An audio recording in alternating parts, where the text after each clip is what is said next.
It's about the I got to say, it's the stupidest thing in sports. Gets the ball, gets back, pulls up for the win. Got it!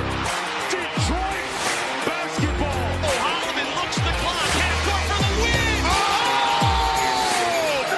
The Lions go for it. The Vikings bring it. The pass is a touchdown to give. Javi Baez homered earlier. First one in the air, deep left field again. Yes, Tigers win! Javi is unstoppable! This is BS Sports. And away we go. We got another 1 o'clock game. We haven't had one of these in, I don't even remember the last time. Was the last time the Browns game? I think that was a 1 o'clock game. I can't remember the last time we had a 1 o'clock game because Cincinnati was 4:30. We got a nice view of the city here. But Lions, Vikings, little divisional matchup on a Sunday afternoon. And I'm just going to tell you right now, I think the Lions are going to completely roll this game. And certainly ESPN seems to think so. Detroit's got a 75.5% chance of winning this game, according to ESPN analytics. And according to ESPN Bet, Detroit is minus 9.5 point favorites, double-digit favorites against a divisional opponent. In the NFL, translation, this is a very unfavorable matchup for the Minnesota Vikings. J.J. McCarthy coming back from injury, allegedly. Out is Carson Wentz because his leg fell off last week against that wasn't against the Chargers, was it? Maybe it was against the Chargers. I don't know who it was they played last week. I think it was the Chargers. Either way, he's dead. They killed Carson Wentz. And out with the old, in with the new, I suppose. I'm not sure that it's going to work out because when J.J. McCarthy was playing for this Vikings team, he looked, outside of maybe one quarter, looked terrible. Like very, very bad. And against teams that the Lions have beaten, i.e. the Bears and who else did they lose to? The Falcons. The Lions haven't played the Falcons, and they don't play the Falcons this year. But man, this team is not well matched for the Vikings. And on the other end of it, there's kind of two storylines on either side of the football going into this game.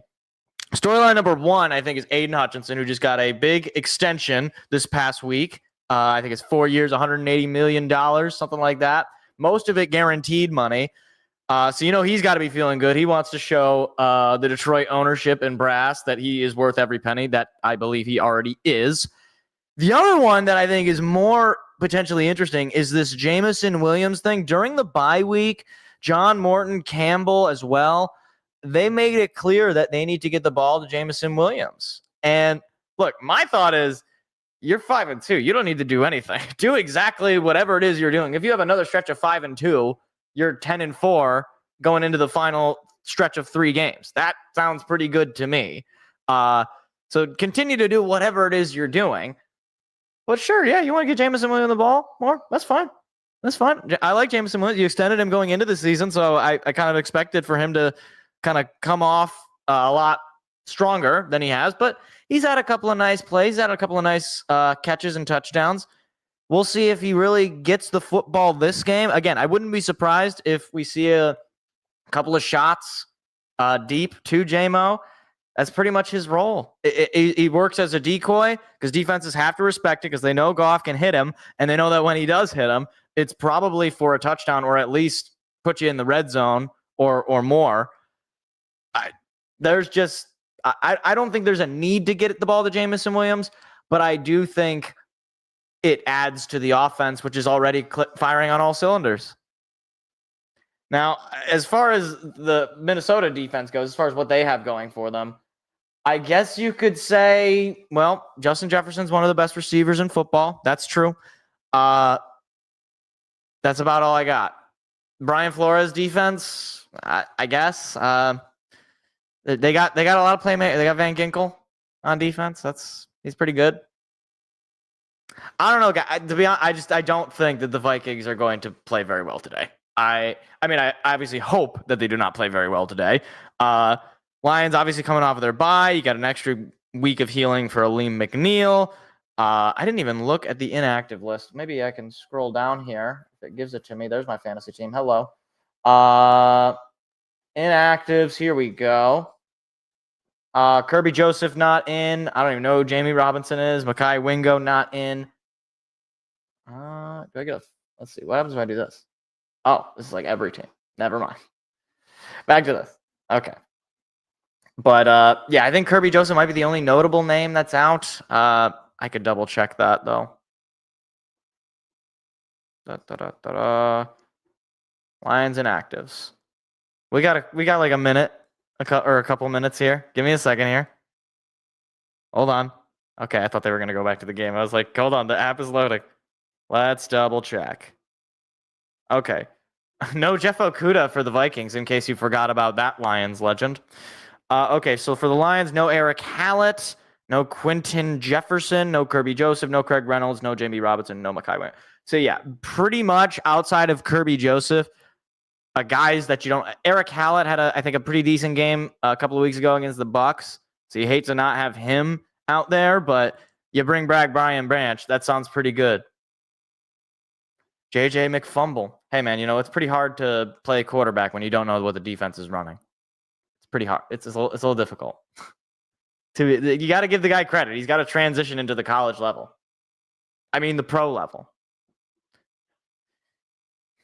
So also, Detroit fan, I got to ask you, because you're in the chat here. I was just curious. Do you know, has Jonathan Smith been left at Minnesota, or what's the deal there? Did they?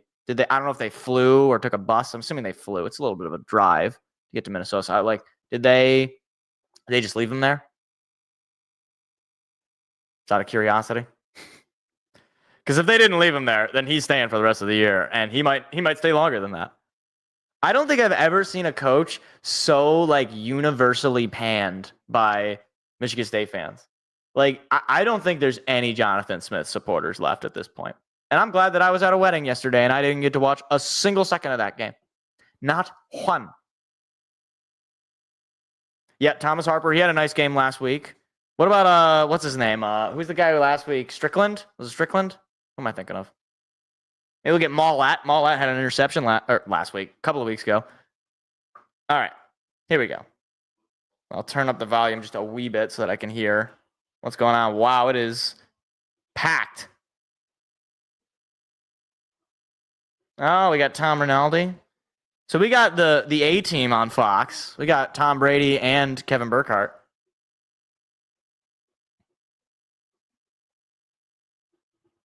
Okay. Unfortunately, no, Jonathan's still... Yeah, well, maybe by the end of the game, he'll be fired. What do you think? What do you think is going to happen more... what's more likely to happen? Minnesota wins or Jonathan Smith gets fired? I think, honestly, it's probably Minnesota wins. That's probably the more likely. Which is a sad state of affairs. Oh, it's the Salute to Service weekend. That's kind of cool. I like all the military hats they got. All right, so it looks like the Vikings won and deferred, so Detroit will start with the football, which I hate. I hate starting with... I feel like every game this year, we've started with the football. I hate this. I do not want to start with the football, ever. Never, ever, never, ever, never. But I guess that was out of our control. Minnesota deferred, so here we go. Minnesota kicks it off, and we are underway. Detroit will take it off from about their 4, past the 25, and down to the 29-yard line on the return. I believe that was Sailors. And in comes Jared Goff and this Lions offense. Last 5 games against the Vikings, Goff is 5-0 with a 76.3 completion percentage, 9 touchdowns to just 2 picks. So he has, for lack of a better term, owned the Minnesota Vikings over the last few years. And he's going to start out of the shotgun with Jahmyr Gibbs to his left. Amon-Ra St. Brown going in motion to the left-hand side. Goff takes a snap. He's going to throw.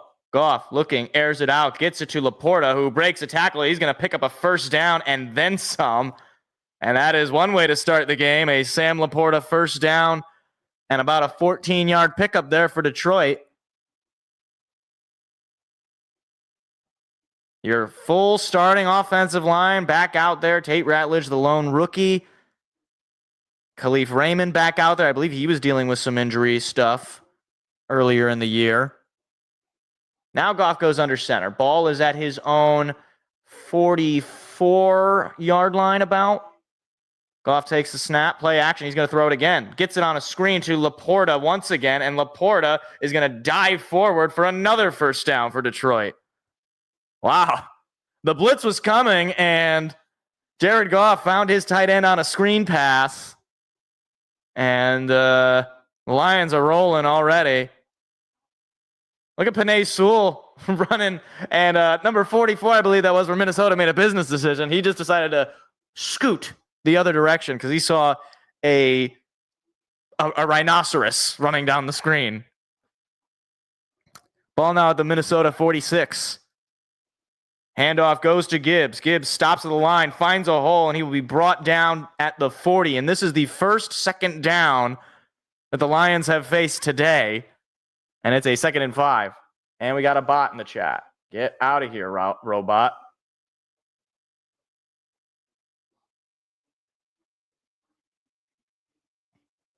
Byron Murphy Jr., one of the cornerbacks for that defense. Again, this Minnesota defense, they got some talent, but unfortunately, this season has just been kind of the season of just a nightmare. 2nd down and 4. Play action pass. Goff under some pressure, loads it up. It is low to Jamison Williams, incomplete. It was definitely short to him, and that is the first target he's gotten today. I was going to say tonight. But the blitz was coming, and Goff had to get rid of the football. He's lucky that ended up just as an incompletion and not as anything worse. So 3rd down and 4 for the Lions. Goff out of the shotgun with Gibbs to his right. Lions are actually 22nd on 3rd down conversions. They have not been great at converting these 3rd downs this year, despite the 5-2 record and despite one of the top scoring offenses. Goff going to throw. Goff has time. Now he's rolling. Goff under some pressure. Throw is incomplete. Wanted Amon-Ra St. Brown, and it'll be 4th down and 4. And we'll see. Are they going to stay out there? It looks like Goff is staying on the field. And I believe they are going to go for this. You're in no man's land. I get this call. I know for a lot of people, they might think 4 yards is a lot to go for. You're kind of in no man's land. You're in you're at the 40-yard line of the Vikings. I get this. I get this play call. We'll see if it works out. Goff out of the shotgun. He's going to throw. Goff looking, airs it out of the middle. It is caught by Laporta. Laporta breaking tacklers past the 5, staying on his feet, still on his feet, dives into the end zone. Touchdown! What a play! Sam Laporta will not be stopped. And the Lions take a 6-0 lead. How's that for a 4th down play call? That is incredible. How do you let that guy get that wide open? Meanwhile, 26 Jackson, he had him dead to rights. And Laporta, unbelievable. Referee had a great eye on it. Laporta just able to stay up.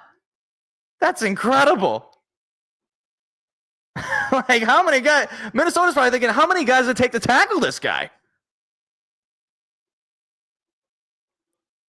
Here comes the extra point attempt. It is up and it is good. Correction, Detroit fan. They did run the ball one time with Gibbs. That was what got it to 2nd down and 4. But it was mostly passing. And you know what? To be honest, I think that might be the way against Minnesota. Like, they don't have much. I mean, their defense is struggling, obviously. But, hey, man, I said that if you're going to start with the football, I've said this before, if you start with the football, then you better go down and score a touchdown. And they did just that. That's an excellent opening drive. Jared Goff, poised, converting on the 4th down. I like it. I do.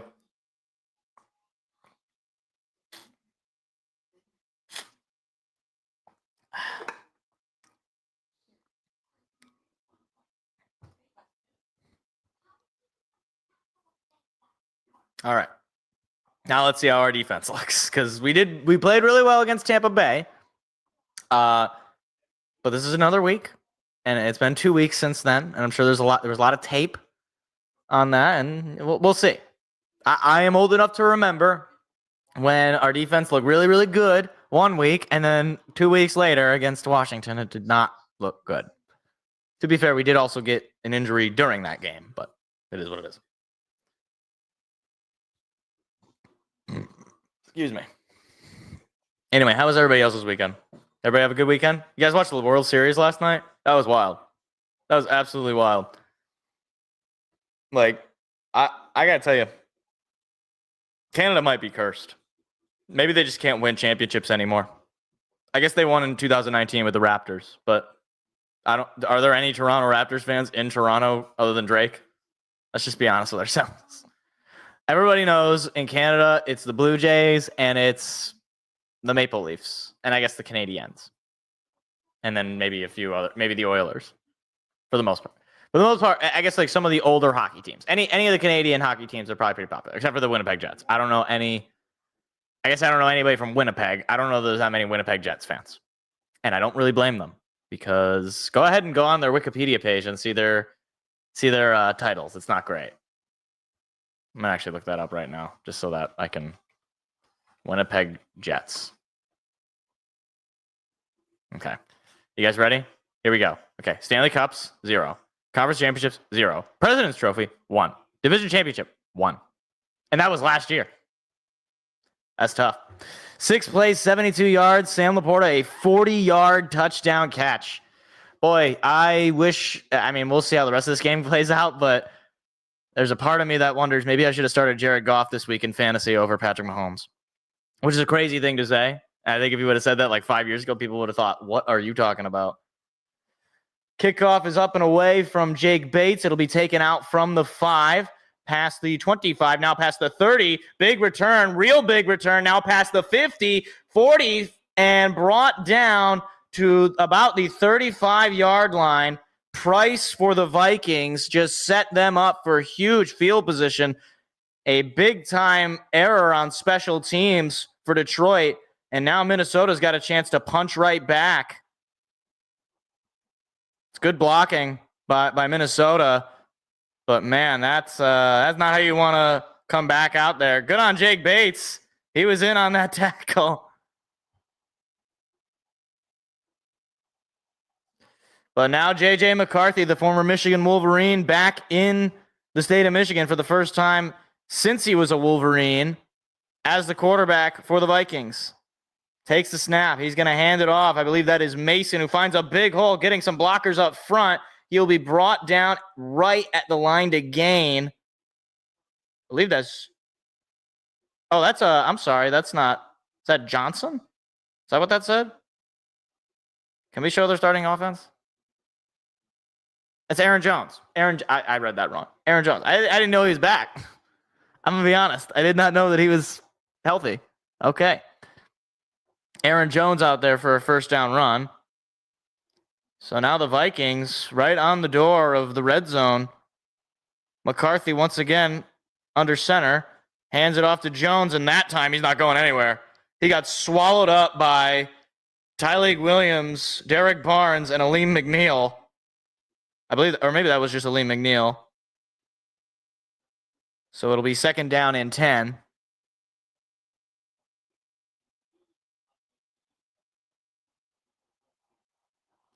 So injuries to their offensive line. That's why that big return on the kickoff is huge, because they have struggled on the offensive line to protect their quarterback. I mean, just watch the last game that Carson Wentz played before he got hurt. He got sacked like 100 times. JJ's going to throw. He airs it out going deep for Addison, and he caught it. No, he did not. Incomplete. Terrion Arnold in coverage there. First play back from injury for him. I thought he caught that. Oh, yeah, he nearly did. In and out of the hands. I mean, that I'm not going to give Terrion that much credit, but it was, they were both fighting. 3rd down and 10. The Vikings ranked 27th in 3rd downs in the league. JJ trying to communicate something. He's all alone in the shotgun. 3 seconds. 2. There's the snap. Pressure coming immediately. Pass is caught. He'll run for a first down, brought down to the 10. Oh, my goodness. There was about 3 unblocked defenders on Detroit. They brought the blitz, and McCarthy was able to just get it out to his running back, Aaron Jones. Can they show he had about 3 guys about to take his head off. And unfortunately, Terrion Arnold got absolutely nailed and was unable to make the tackle. It was good blocking up front, and that makes it 1st and goal for the Vikings. The Vikings 20th in red zone offense. There's your snap. Another pass coming. Airs it out. It is caught. Oh, my goodness. Justin Jefferson one-handed, and the Vikings are an extra point away from tying it up.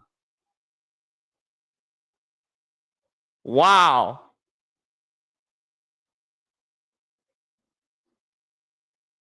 Amik Robertson, who did such a great job against Jefferson last year in the division clinching win, basically just got mossed.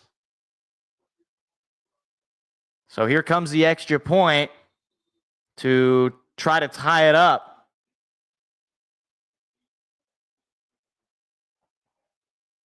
There's your snap. Extra point is up and right down the middle. This game is tied. Both teams with opening touchdown drives built off of basically that big return on the kickoff. Set the Vikings up in great field position. Detroit unable to get a stop on 3rd down. And then Justin Jefferson made his presence known.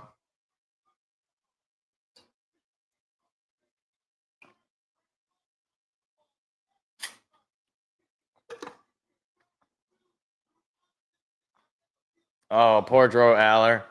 This Ram commercial. I think you just said that NFL deal is for you. That's no. How much money is Drew Aller making off of these Ram commercials, you think? Too much, is what I would say.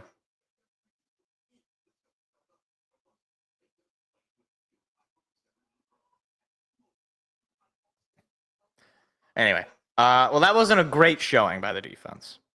To be fair, they were set up in a bad spot. You know, maybe if we get better play from our special teams, maybe they get off the field there. Almost had a sack, had a screen pass that didn't go their way. Had some nice blocking up front by Minnesota. How about we just let that be the last time we let them do that? Guys, I think that would be good.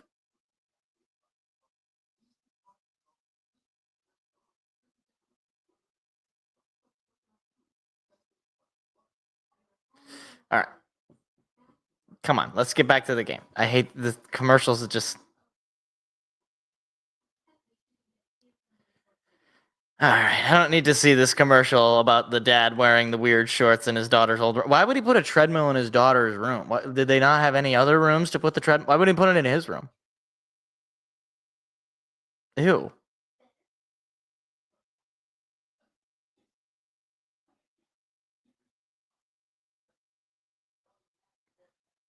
I can't believe they're doing another Now You See Me movie. Isn't it a little late? I mean, like, the last movie was from, like, several years ago.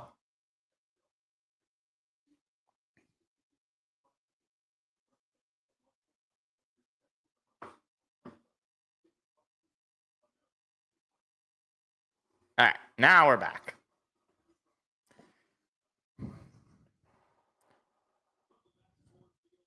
All right, 7-all, 10-17 to go in the opening quarter.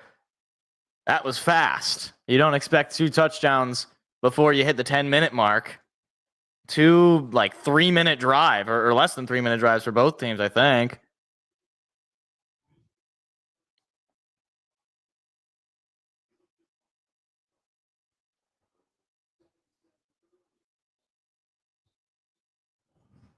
All right. So, second time to kick it off. Minnesota kicks that one to about the 3. Taken out from there. Looking for some lanes up front and brought down to about the 28-yard line. And we're going to ban that robot on here and we'll be fine. That's right. I was thinking to myself, I feel like if you go up double digits against this Minnesota team, they're just not going to be able to do much to you.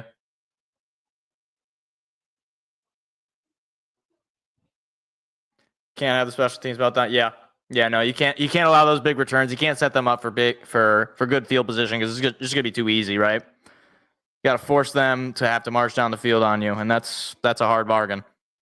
Goff takes the snap. He's going to give it to David Montgomery, who will pick up about 2, maybe 3. I'm going to say that's just about 2 yards, second down.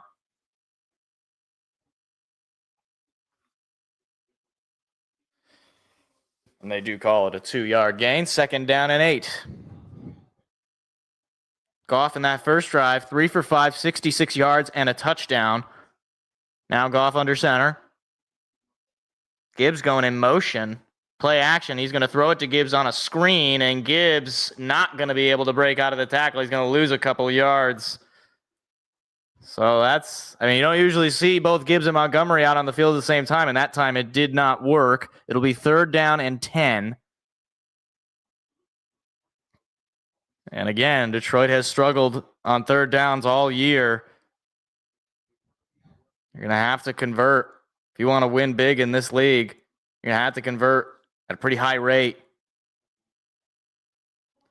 0 for 20 on 3rd downs of 10 or more yards this season. And this is from 10 yards.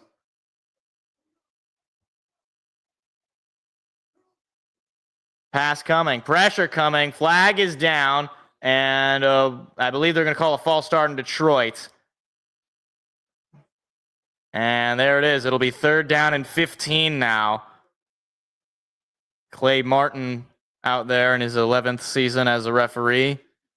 Been very familiar with his mannerisms and all sorts of other things that I will not say. 3rd down and 15. Ball is at his own about 23-yard line. Goff takes the snap.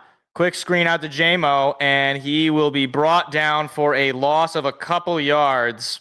And Detroit's going to go 3 and out. Jamison Williams, his first catch of the day, is a loss of yards, so not exactly how they want to get him involved, I would imagine.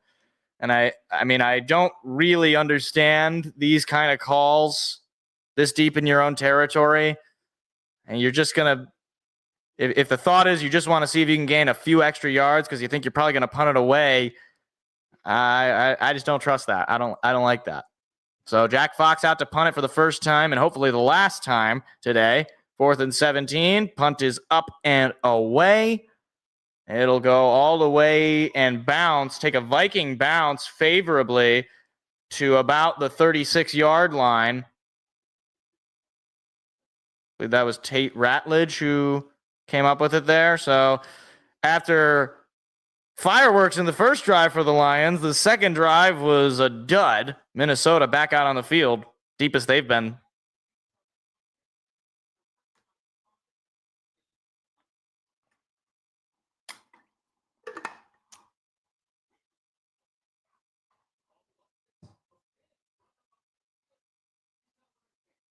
We're more than 0-13. I think they said 0-20 on 3rd down, and now 0-21.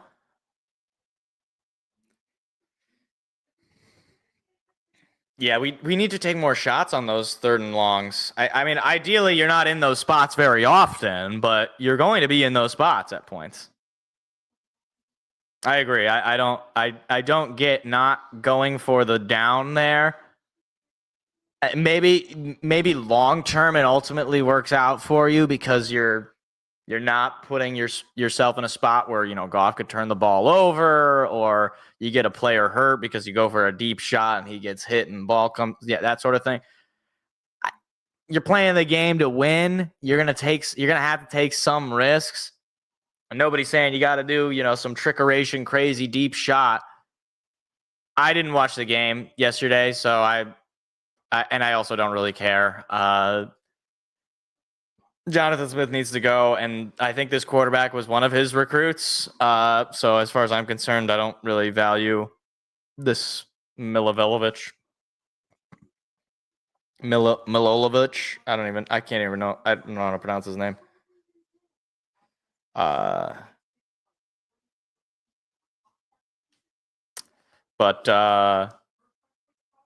yeah, so just I hate to be just total Debbie Downer about Michigan State, but it is what it is. The team is just terrible, and there's nothing that I really get juiced about. And whether it's Milivojevic or Nick Marsh at this point, those guys are probably, if they have any potential, they're not going to fulfill it here.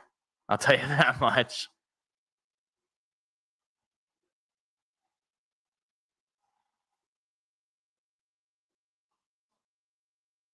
Northwestern USC.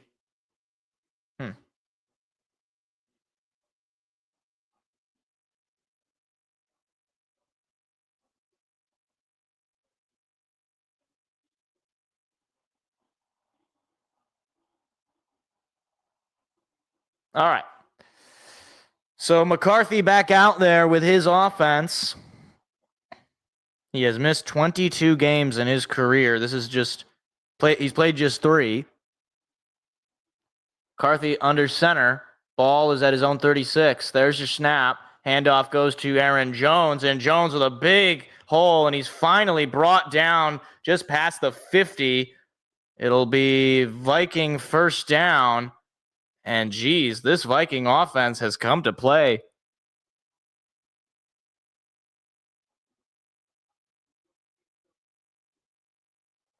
And that was Harper, who unfortunately did not really do a great job making that tackle because he allowed Jones to get an extra yard or 2. First down and 10. 3 carries for Jones for 26 yards. Ball is now at midfield. I guess they called him down there. McCarthy under center. There's your snap. Play action pass coming. McCarthy throws it up the middle to Jones, and it is caught, but short of the first down into Lion territory. Second down and pretty manageable, about 2nd and 3. Oh, meanwhile, Bears-Bengals, little trick play. Caleb Williams, 2-yard touchdown catch, 7-7 Bears-Bengals. Okay. And we got a robot. I can't escape him. I can't escape the robots. 2nd down and 4. McCarthy hands it off to Jones. Jones, another first down run. Goodness. He is having a game so far.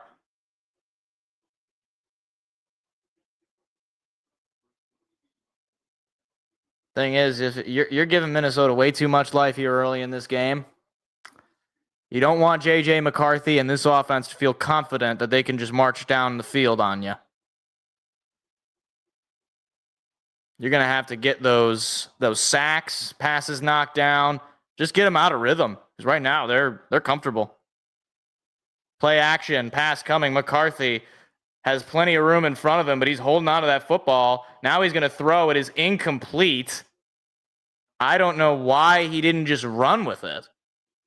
It is 2nd down and 10, but he had about nobody in front of him. Maybe the camera angle wasn't perfect there. I thought he was for sure going to run, but instead it's an incompletion, and that finally slows down the offense. All right, enough with the McCarthy meditating. Enough. Basta.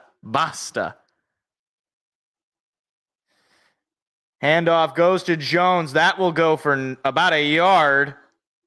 Jack Campbell was in there to make the tackle. Now is your chance, defense. It'll be 3rd down and 9. 5.5 to go in the opening quarter, all tied up at 7 here. McCarthy is 3 for 5 for 30 yards and a touchdown. He just threw an incompletion, his last pass, and then a 1-yard run from Jones. 5 rushes, 5 passes has been the play selection. They're mixing it up for sure.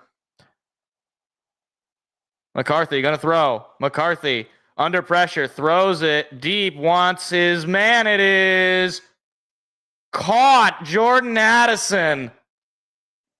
Another third down conversion and a big gain for Minnesota makes it 1st and goal. Hallett was the defender on Addison. Hutchinson was about a second removed from taking McCarthy down. It was not a great throw, but it perfectly ended up right for Addison. He had to slow down to get it, and unfortunately, Hallett was behind him, could not get in front of him. 1st and goal. There's your snap. He's going to run with it. McCarthy throwing. It is caught. TJ Hawkinson, touchdown, Minnesota. TJ Hawkinson, the former Lion, gives Minnesota the lead and 2 touchdown drives to start the afternoon. And that is not how you want to start the day. Minnesota heard all of the smoke all week, and they are coming to play. 2nd passing touchdown of the day. Throwing against his body. I don't like throwing against your body, but you know what? It's working so far for the Vikings. Snap, hold, kick away. It is good. 14-7. Minnesota, 2 scoring drives. This is a surprising start to this game. One thing for sure, J.J. McCarthy likes playing in the state of Michigan.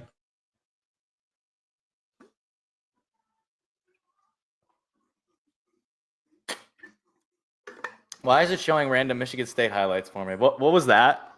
Did you guys see that? Why did it do that? No, I don't want to see Michigan State highlights, ESPN. What is this? What is get out of here. All right. Defense looks not good. Let's just say heck it is. That's two drives. I mean, you had a 3rd down and 9. You got to come up with a stop there. You certainly can't give up a big play like that to Addison if you're going to give it up at all. But all right. Let's get back out on the field, offense. Might be one of those days. Might have to play a shootout. Might have to play a shootout. But Aaron Jones has also been a bit of a difference maker for them. I mean, you look at our leading rusher is Jahmyr Gibbs with 6 yards. Aaron Jones got 32. Hard to control the game if you can't run the football.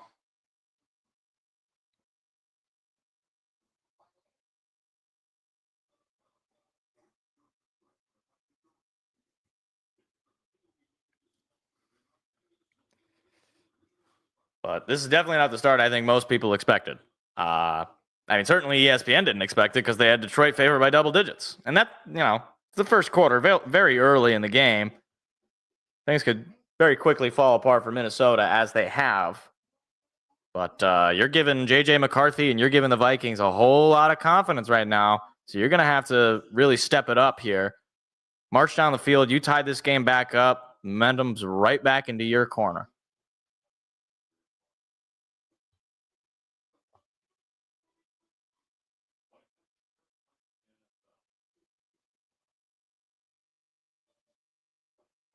All right.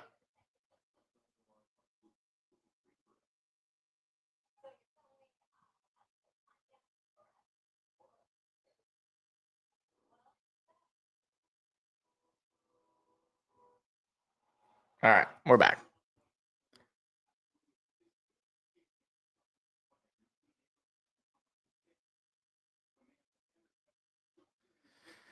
I mean, I think it's especially upsetting because it's our old tight end, our old friend, TJ Hawkinson, who is familiar with some of the Lions defenders, former teammates of his.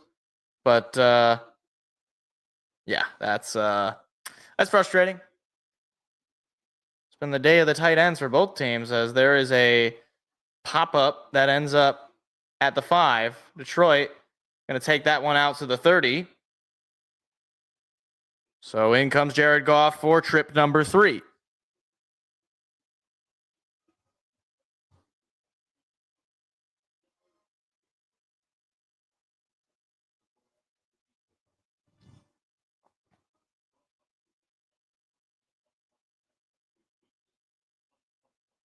Week 13 of 21 was the last time the Vikings ever led in Ford Field, and that was, I believe, the first win of the Campbell era. Goff takes the snap. He's going to throw. Goff immediately under pressure, and he is brought down and sacked. Wow. Minnesota bringing the blitz, and Goff unable to get rid of the football, which he usually is so good at doing, especially against this Brian Flores defense. But there was nobody home for him.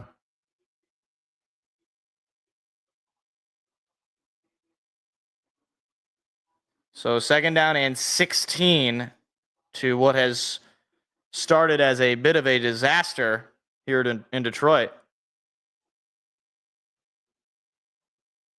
Laporta going in motion.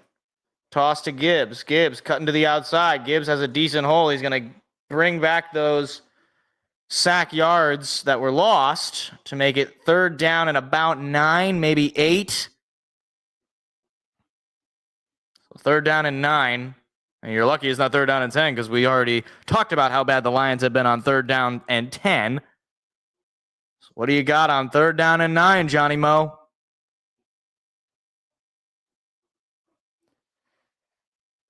Detroit definitely can't get off the field here offensively. They're going to have to extend this drive. 0 for 2 today on 3rd down. Gibbs in the backfield with Goff. They're going to throw. Goff has time, airs it out, looking for a man. It is caught by Amon-Ra St. Brown midfield. That is a 1st down for Detroit. And that is a much-needed conversion on a 3rd down and decently long. First catch of the day for Saint. He's someone that obviously in winning games for Detroit, he is involved. So now at midfield. Goff under center. Gibbs staying in the backfield. There's your snap. Handoff goes to Jameer. Jameer trying to find a hole. He will pick up about 4 into Viking territory.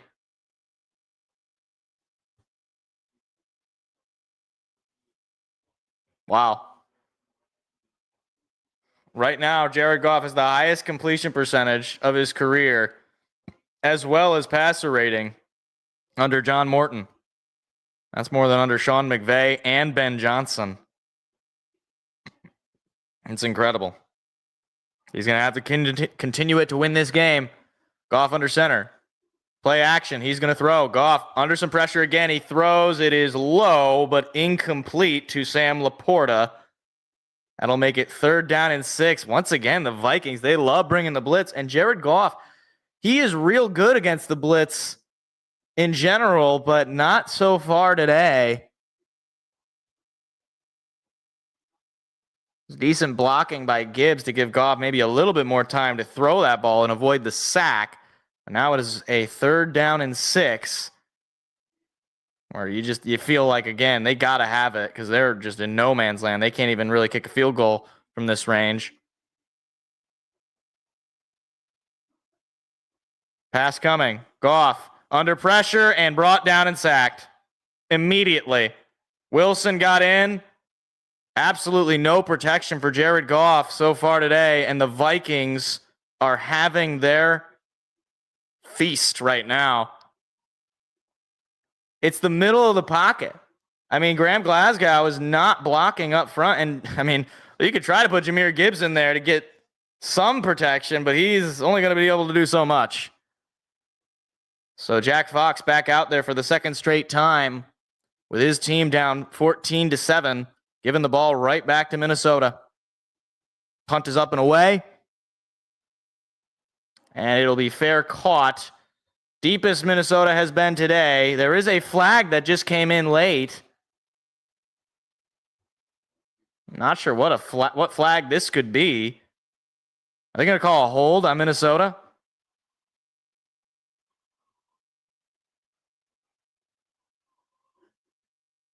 They're going to call holding on the return team. So that's going to pin them really deep. So you'll take that for sure. Now defense just got to finally get off the field here. Let's see. Oh, yeah, that'll get called. You kind of hate those calls if you're Minnesota. Obviously, I'll take that. But you hate those calls if you're Minnesota because it's a play that doesn't nothing happens. It's just a fair catch. So the Vikings right now definitely in range for a potential safety if things go off the rails here.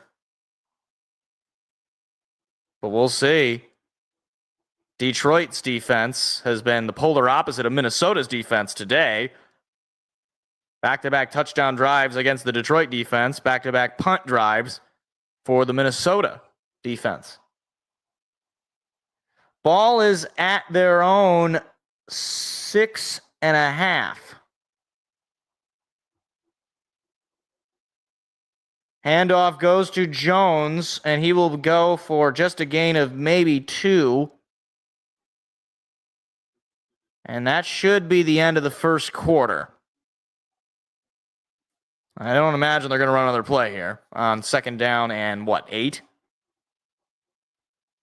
Well, they're lining up. Maybe they will run a play. And no, I don't think so. 3, 2, 1, and that will do it. So, after 1, to the surprise of many, Minnesota with the lead. It is 14-7, second down and 9, as the field is flipped.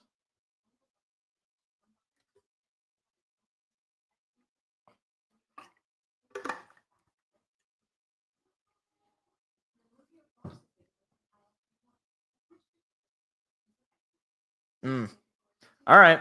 Let's get off the field here, defense. Flip the quarter. Let's throw that first quarter away. Let's get back into this. If you can get a 3 and out here, get your offense back on the field. There was something going there last drive. You're going to have to build off of it.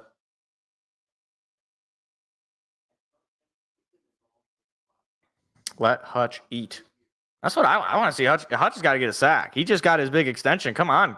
You want to be one of the top defensive ends in this league. We just paid you like one. Let's see you play like one. Get a sack or 2.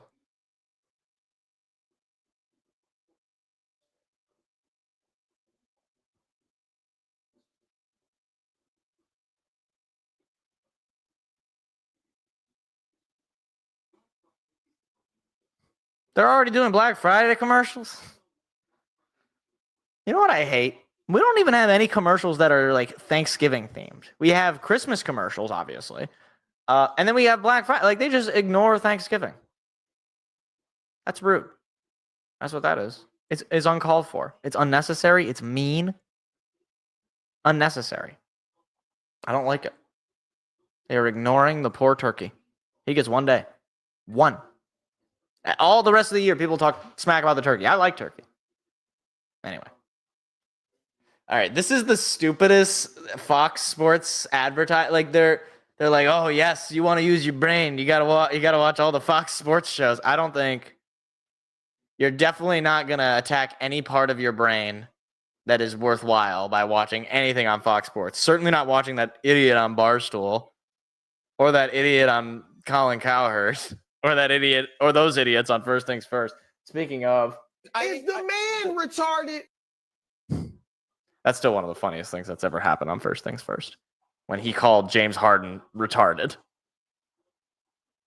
His words, not mine. Minnesota hadn't had the ball as long as Detroit, but in every other regard, they're dominating. More yards per play, more passing yards.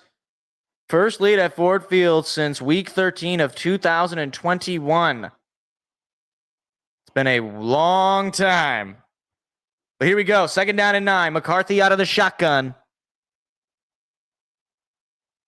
Hutchinson going in motion to the right side. There's the snap. Pass coming. McCarthy under pressure. Going to be brought down. No, he breaks free. And now he's brought down and sacked.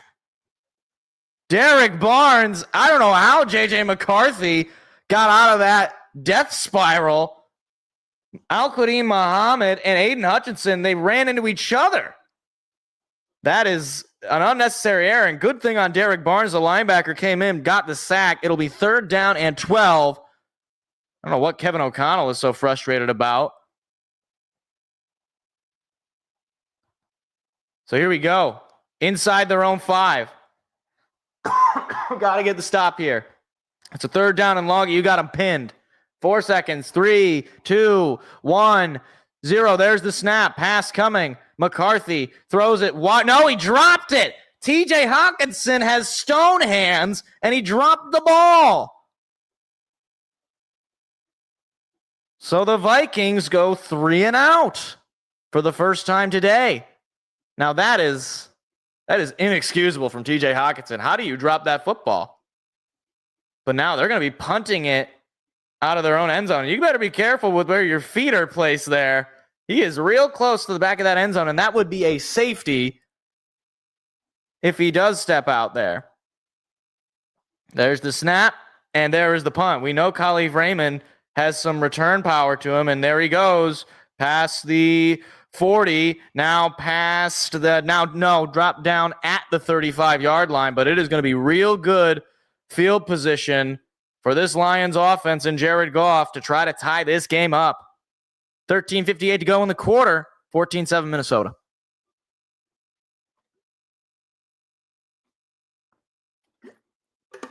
All right, once again, why is it showing Michigan State highlights on this game? Yes, thank you. It heard me. Why are you on drugs, ESPN? Why are you on drugs? All right, that was much better defense. Like I said, maybe sometimes, you flip the quarter and suddenly things start to go your way. It's weird like that.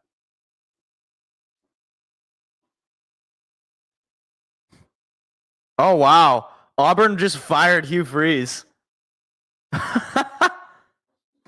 Oh, man. That's brutal. That's brutal. Let's at least get a field goal with this, hopefully. Jake Bates has kind of been struggling a little bit this year, but yeah, I'd say, assuming you don't lose any massive yards, you're probably in field goal range here for Bates to make it a 4-point lead for Minnesota. But you're down 7. I want you to get 7. The momentum has swung in your favor right now. You just got a massive stop on defense, including that sack on McCarthy. That's crazy.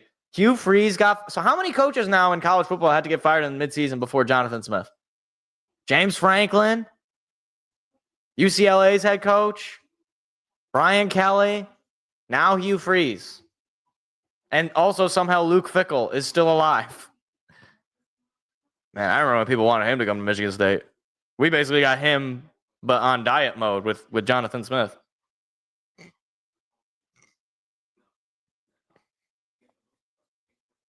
That's crazy. I can't believe that I can believe that Hugh Freeze got fired because it was a stupid hire to begin with. I don't know why Auburn fans ever would have believed in that nincompoop. Wasn't he the one who had prostitutes over and there was something he was in the hospital and he got prostitutes? I don't know. It was something weird. Something with prostitutes. Not a great human being, Hugh Freeze. I remember. I mentioned that. Yeah, in 2020, everybody wanted Luke Fickell. Everybody wanted him. And we had more success with Mel Tucker than Wisconsin ever had with Luke Fickell. Oh, we got some Halloween costumes over the weekend. Aiden Hutchinson is some sort of weird thing with blood on his eyes. I don't know what that is. Oh, okay. It's from Stranger. I've never seen Stranger Things. He's got a box of Eggos. Is that those actual? Did he have actual Eggos in there, or was it just the box? All right. Anyway, ball is at the Minnesota 35-yard line. Montgomery is in the backfield for Detroit. There's your snap. Play action pass. Goff throwing to Sam Laporta. And that'll be a 5-yard pickup, short of the first down. 2nd down and 5. Why is this character from Stranger Things named 11? It's a weird name for a person. Did George Costanza name this character? Handoff goes to Montgomery. Nice hole by Montgomery, and he's able, I believe, to get to the first down. Somehow he stayed up and fell to get the yards to gain. And they're going to say 3rd down and 1. Okay, I'll take your word for it. I don't know anything about Stranger Things. I remember when it started, and everybody was talking about how amazing it was, and I was like, I don't care. I'm watching Naruto. That's pretty much my mindset. Goff takes the snap, handoff to Montgomery, and that's going to be close. That is going to be close. I don't know if he got it. Okay, they say he got it. Okay, it looked a little bit closer than it was. So Montgomery just able to pick up that yard, keeps the offense out on the field, and another third down conversion for Detroit.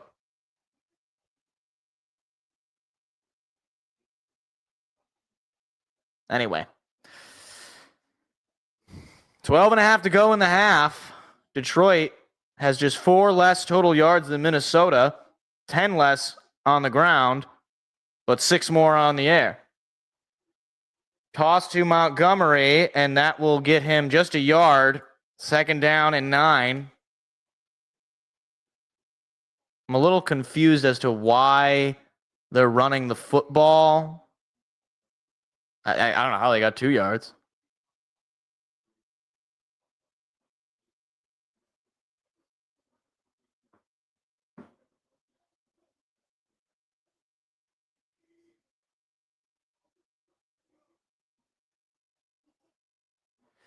Goff's going to throw. Goff under pressure. Somehow he breaks free. Gets rid of the football to David Montgomery on a screen. Now he's got blockers up front. He gets the first down, and he's brought down to the 10. Whoa. Well, that's something.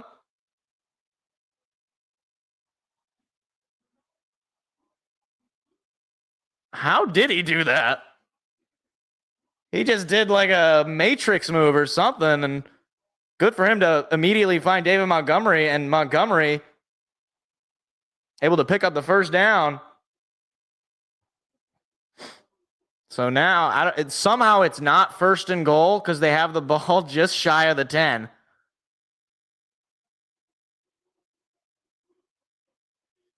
Goff takes the snap. Quick throw to St. Brown, diving and short of the end zone. It'll be a 9-yard pickup, 2nd down and 1. That is, I thought for sure he was going to get into the end zone, and I think he thought he was going to get into the end zone. 2nd down and 1. Oh boy, they are loading the box. Hand off to Montgomery. He is not going to get there. He'll go down for a loss. Jeez. Yeah, that is not going to work with that many guys on their defense.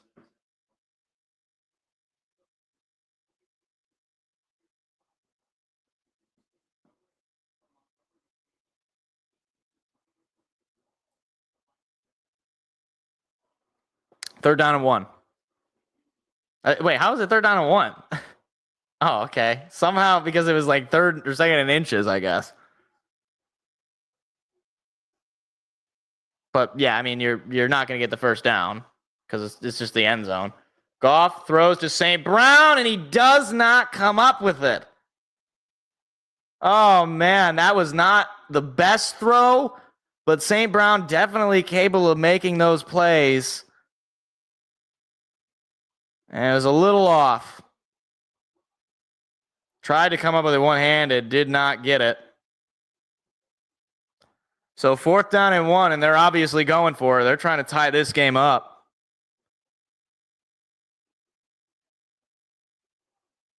Detroit is 1 for 1 today on 4th downs.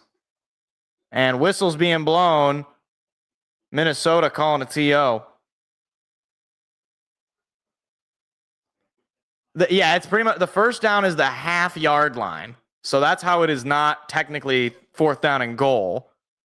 So all you have to do technically is get to the half-yard line, but if you get to the half-yard line, you're probably going to get to the end zone.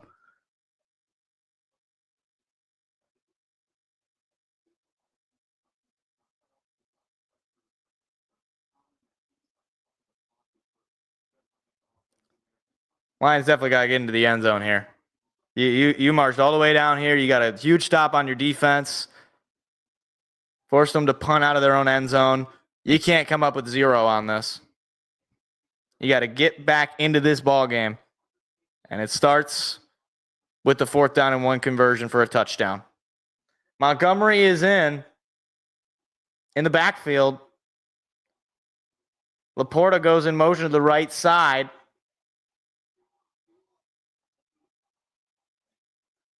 There's your snap.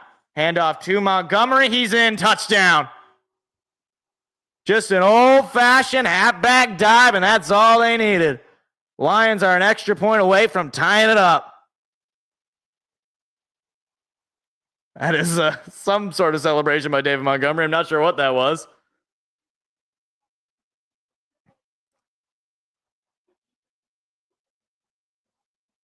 That's wasn't going to get much more than what they needed, but it works. And now Bates out to try to tie it up.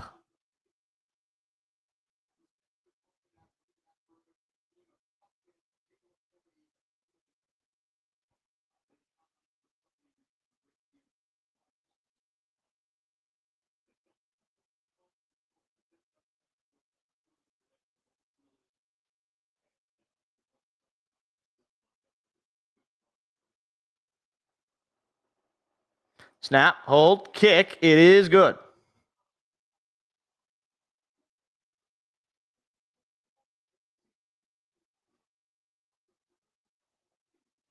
All right. Okay. Back into it. Back into it, boys. Okay. Now defense. Your offense just got you back into it. You're going to have to come up with a stop here. I would like to have the football with a chance to take the lead again, please. Preferably.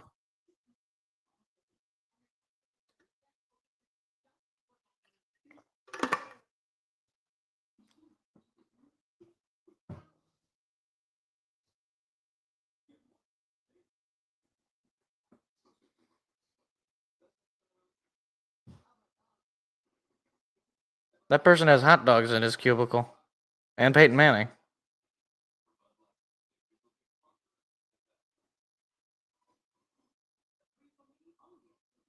I don't think you could have hot dogs in a cubicle. I work in a cubicle. I don't think you can. I don't know how you'd be able to manage that.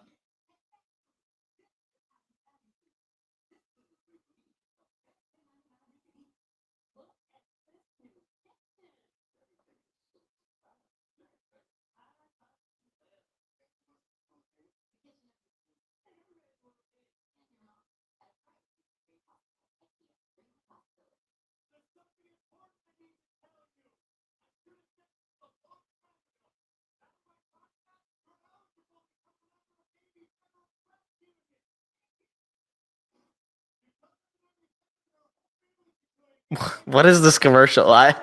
It's just two guys talking on a Zamboni.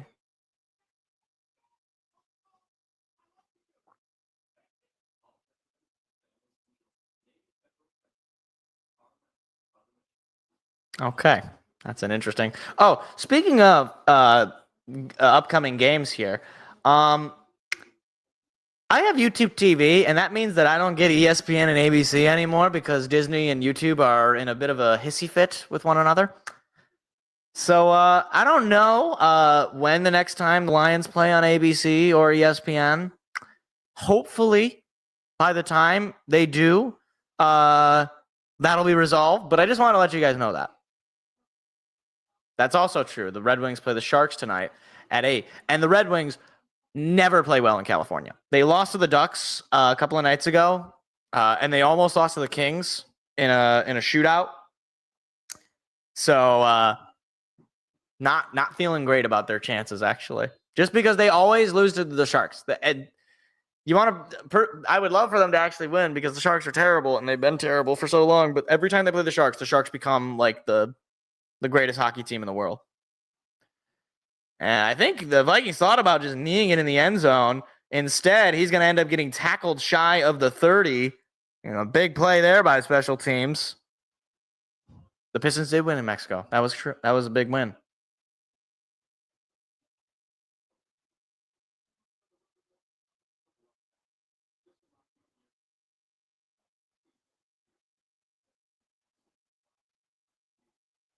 All right.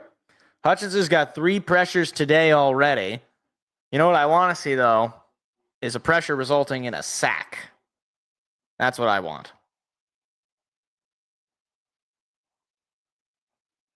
McCarthy, play action. He's going to throw, rolling to his right. McCarthy holds onto the football, and he is brought down.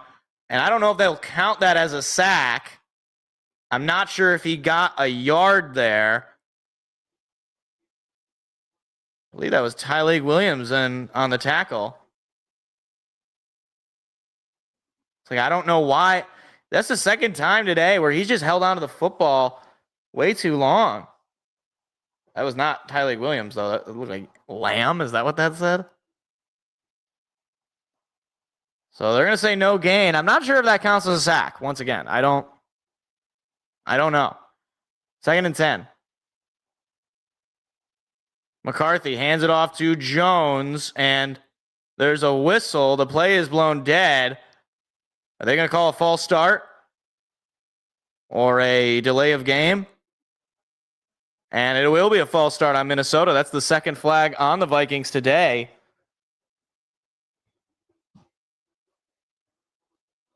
As Jalen Naylor, the former Michigan State Spartan. Don't usually see false starts on receivers. So now it'll be 2nd down and 15.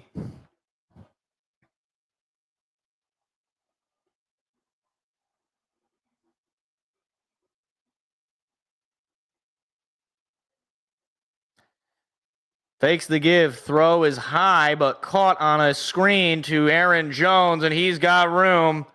Big gain for Aaron Jones. And again, on the 2nd and long, you just can't give up that kind of a play. All the momentum swinging your way. They just had a false start penalty. I just hate that. That is just awful to give up. And now the Vikings into Lion territory, I believe, with that play. Way too much space, for Jalen Naylor, and the Vikings in plus territory. McCarthy out of the shotgun. There's your snap. Pass coming.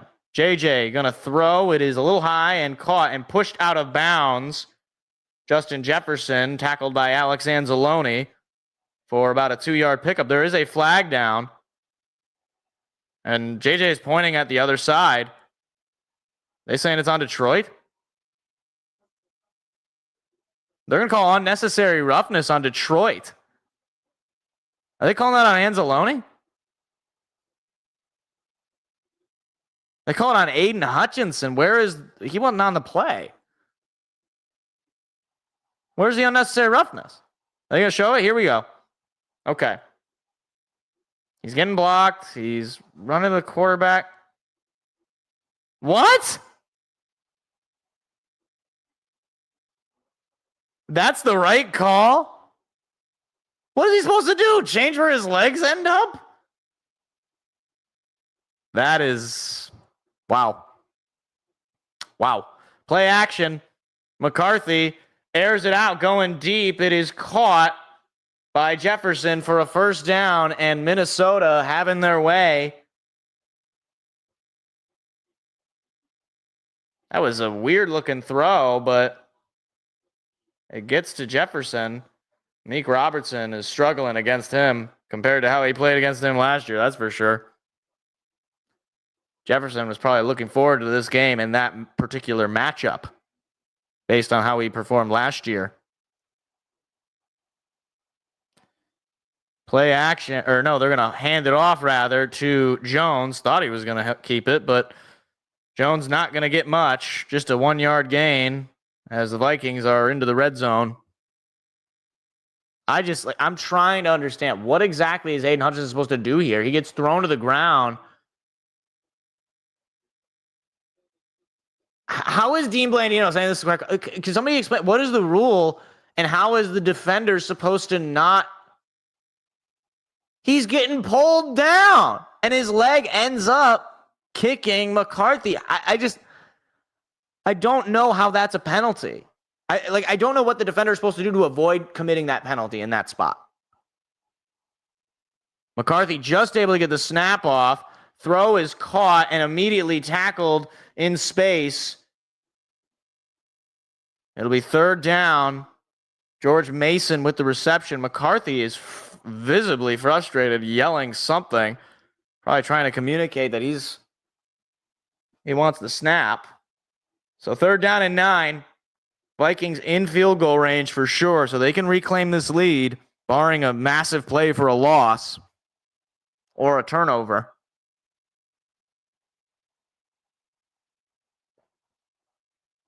Vikings 2 for 3 on third downs with an average of 10 to go. There's your snap. Pass coming. McCarthy under pressure, and he's brought down and sacked. There is a flag down in the backfield. We'll see if it's on Minnesota.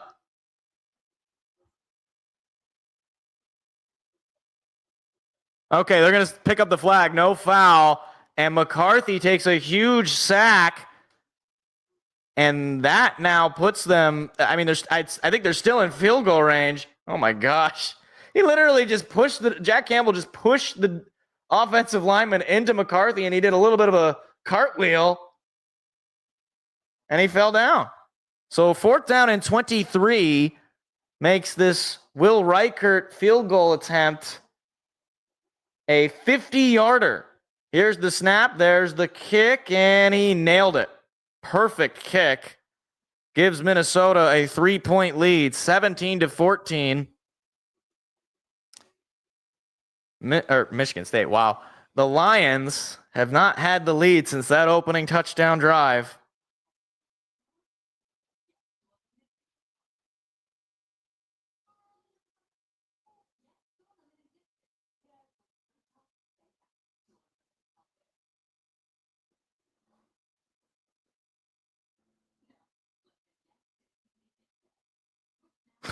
Who opens Christmas gifts with like the packaging? Anyway.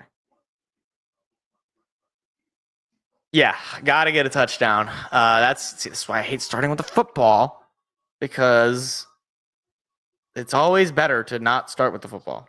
It's just always better. We would have started with the football, or if they would have started with the football, and now it's the same situation. We can get down the field, we can score, and we can get a double dip. Ugh, whatever. Nothing you can do about it. I want to know who gets credit for that sack. Is that a Jack Campbell sack? I've never seen a quarterback do a cartwheel after getting pushed down. That's kind of odd.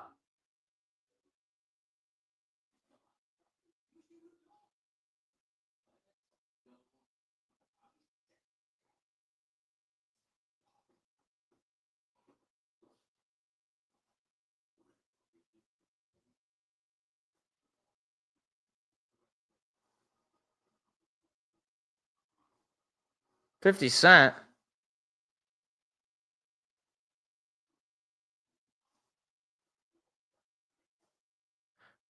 You guys ever see the 50 Cent movie? It's interesting. It's very interesting. I can't remember. What is it called? It's like Dying to Be a Gangster or something like that. It's like I don't even remember what it's called. I just know it's one of the funniest movies that is not supposed to be funny, but it's funny. My favorite part of the film is when because 50 Cent gets shot 9 times famously, and like the guy shoots him or whatever, and like they find out that he's alive after it, and like doing like diss tracks or whatever, and the guy like he's like talking to the gangster. He's like, he's alive, and he's like, what do you mean he's alive? I shot him 9 times. Like a very natural way of explaining the situation. I think it was basically 50 Cent was like, make sure that he says that he shot me 9 times so that people know that I got shot 9 times and survived. Which is pretty incredible, actually. Turn out from the 5, and not a whole lot gained there. Taken out to about the 29-yard line. So here we go. Big chance for Detroit to get themselves back on top here.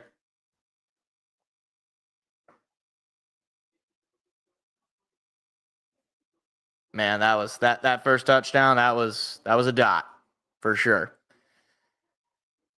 Let's get number 3 on the day, please.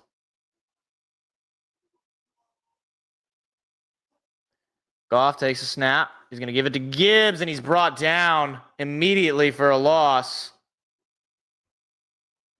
Hargrave just got right in there. I don't know who he was supposed to, he's getting double teamed. Decker and Mahogany. What do you even do to that? I can't even be mad about that. That was he just asserted his will. 2nd down and 12. Pass coming. Goff airs it out to St. Brown, who is going to pick up probably about 10.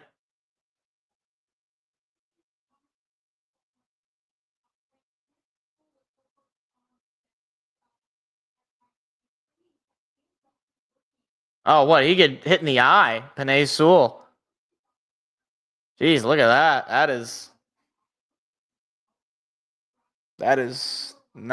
That can't feel good. 3rd down and 4 on the 10-yard gain from St. Brown. Or maybe it was 8-yard gain. Pass coming. Goff's pass is knocked down, incomplete. Harrison Smith got his hands in there. He was unblocked. And the Lions got to punt it away. Boy, he's lucky that wasn't an interception. Hit him on the helmet.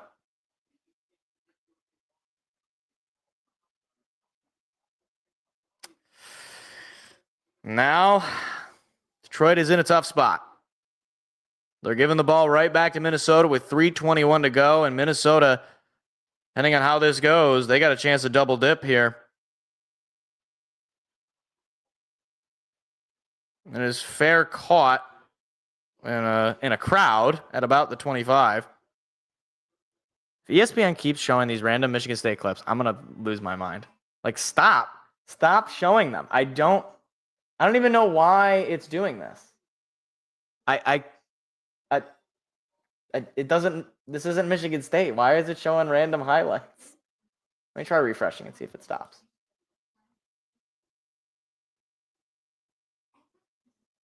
No, dismiss. Never. Stop playing videos. Thank you.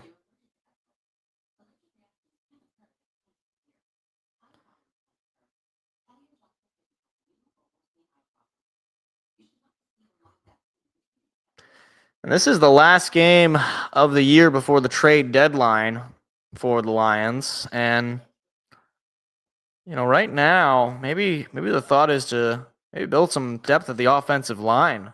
Believe it or not, that was not really a big concern for me going into this game. But given the protection that Jared Goff, or really the lack thereof, that Jared Goff is dealing with, it might be worthwhile to add some depth at the position.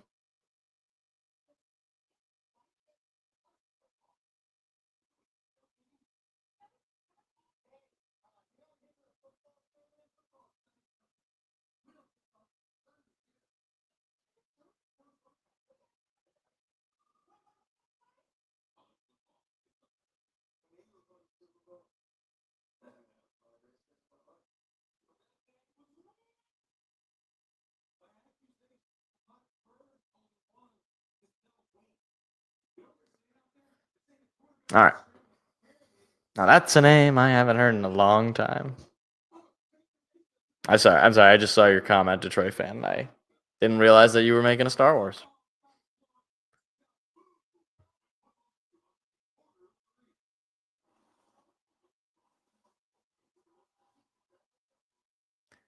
Who is watching these shows on Fox?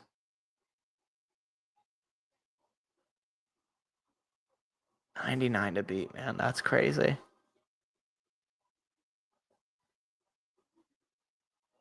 Oh, boy. Indiana against Penn State is big noon. That's not good. That's not good. That's not going to be good. Not for Penn State. All right. 1st and 10, 3:13 to go in the quarter. Minnesota will get the ball back up 3. They've had just one punt all day.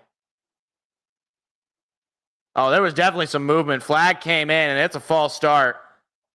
I was going to say, they better call a flag there because I saw them jump about a mile away. So it'll be first down and long. Darasaw called for the penalty. Yeah, no, I mean, he moved, and then 91 moved, and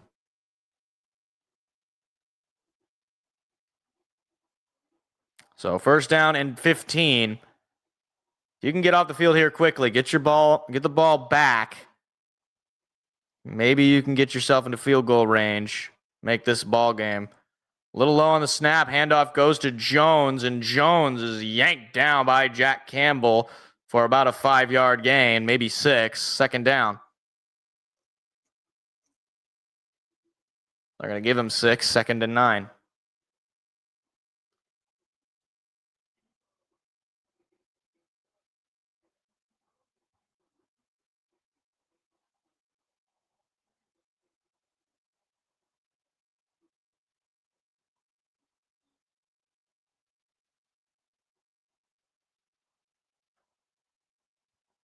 McCarthy going to throw.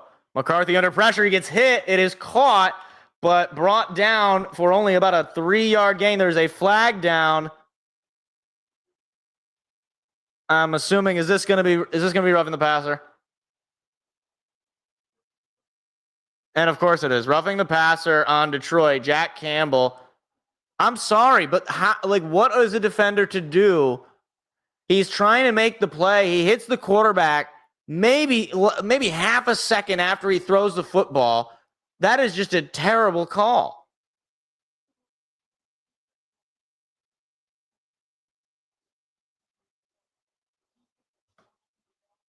That's just ridiculous. If that's the rule, they got to change the rule.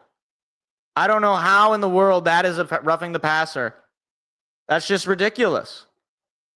It gives Minnesota a first down when it should be 3rd down and about 7 or 6.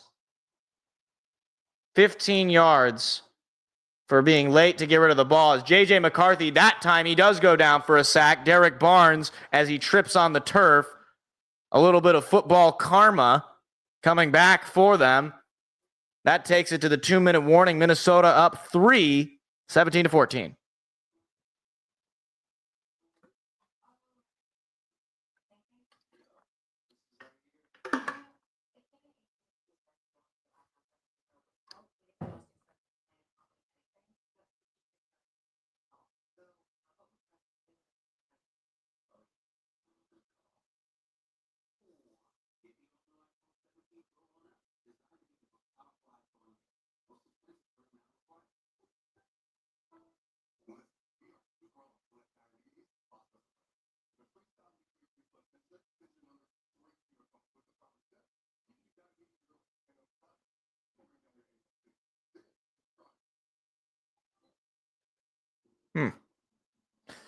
I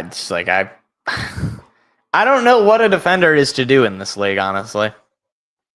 Because the quarterback is apparently this magical player who is incapable of being hit. And if you do hit him, even though he's the guy with the ball, just like a receiver, just like a running back, just like anybody who has the ball, if you hit him within even a mere moment of him throwing the football or otherwise getting rid of it, then it's a 15-yard penalty and an auto first. That's just stupid. That's just a ridiculous penalty.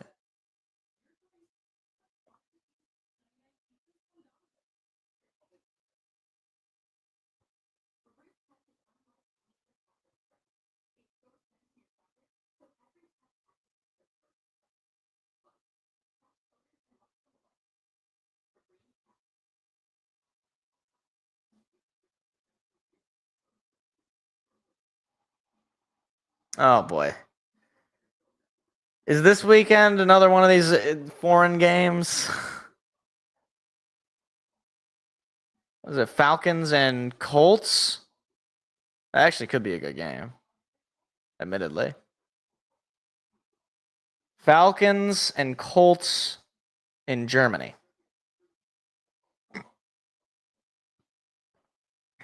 You know how they know those games aren't going to do well when they put them on NFL Network.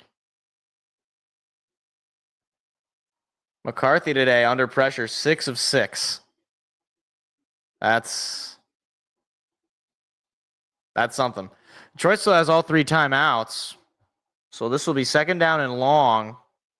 Once again, if Detroit can get a stop here, you can get that offense back out there, maybe take a couple of shots to get into field goal range. McCarthy going to throw. McCarthy under some pressure, now rolling to his right. Now he does throw, and he sails it over Justin Jefferson. That was not a good throw. He had Jefferson wide open. And McCarthy could have had at least a decent game, maybe not necessarily for a first down. But now on 3rd down and 13, the clock stopped with 1:54. And that might be even more. It was off the fingertips of Jefferson, but he's got to throw that ball significantly lower. He doesn't need Jefferson jumping in the air trying to make that play.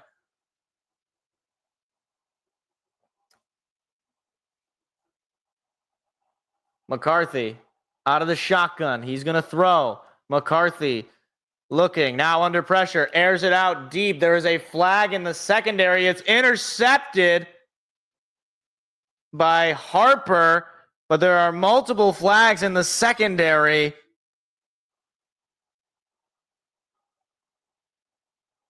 We'll see what the penalties are. And they're going to call illegal contact on Detroit. Auto first for Minnesota. Once again, the penalties. Yeah, I mean, that is brutal. You erase a turnover. That wasn't roughing the passer, honestly. But the refs definitely not helping Detroit, but it is what it is. First down and 10 for Minnesota with 1:42 to go in the first half. Still in their own territory. Just one more penalty for Minnesota than for Detroit. Fake the toss. McCarthy under immediate pressure. Throw is incomplete. Tried to get it to Hutchinson.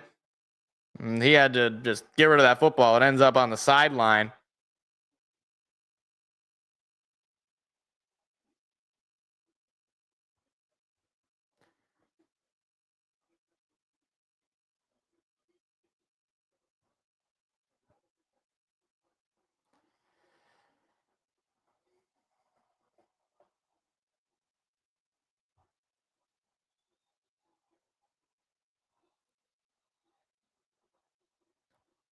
Out of the shotgun is McCarthy.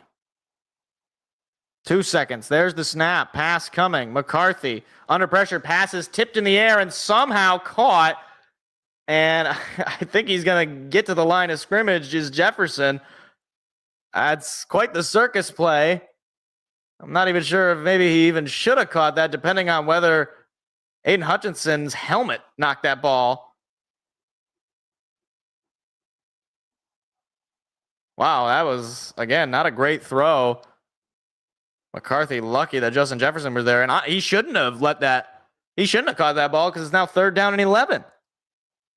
But the clock will roll, and that's probably the only benefit to that.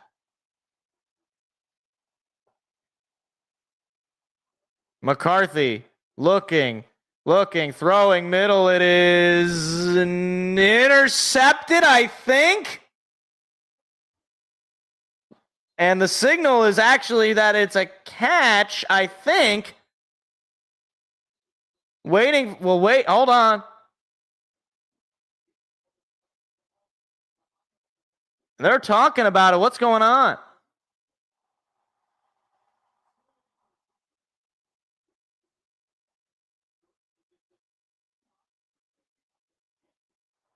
What is going on? This is the second week in a row second game in a row where this sort of thing has happened.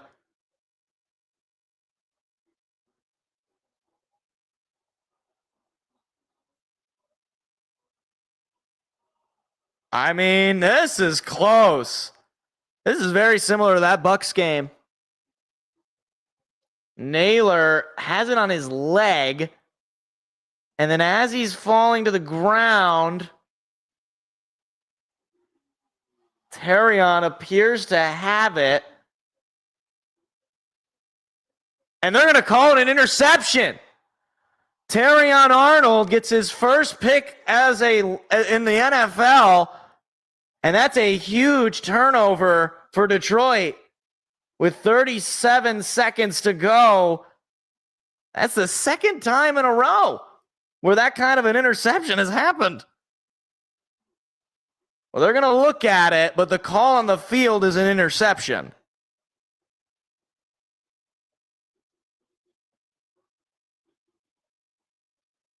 Oh my gosh, I really hope they don't erase this for Arnold's sake.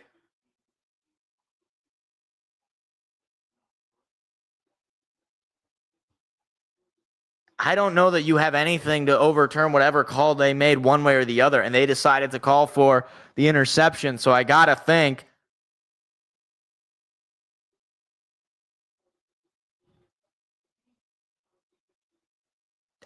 I just don't, there's not a whole lot to see, and if that's what they're saying, that it's an interception, then I think that's what it will be.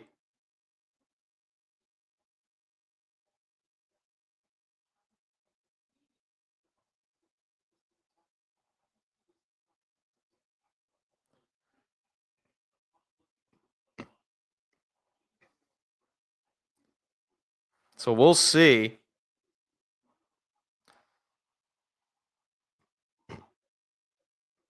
I mean, that is the second time that this exact kind of play has happened. That's crazy. I had never seen an interception like the one we had before. And now to see it 2 games in a row is pretty crazy. Lions have all 3 TOs too. And they will stand with the call. So Detroit has the football with all 3 timeouts, 37 seconds to go, down 3. Terrion Arnold, let's get that football for him. That is his first career interception. And you love that for the former first-round pick who has struggled throughout his career.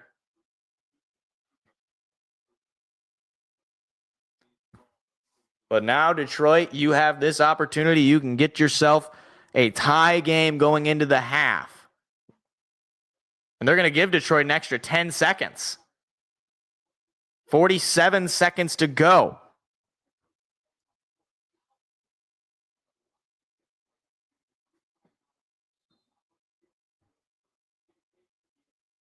And you got to imagine this is time for Jared Goff to just air this ball out.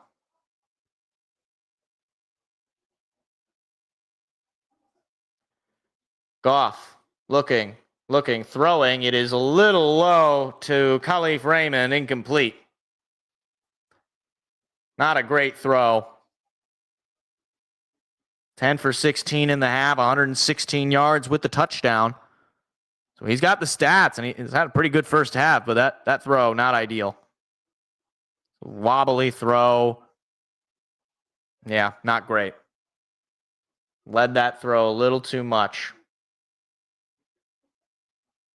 Pass coming. Goff, under pressure, gets it on a screen to Gibbs. That'll be for a loss of 2. And a timeout is, I believe, called. I just, what is the thought process on that throw? You lose 3 yards, and you burn a timeout.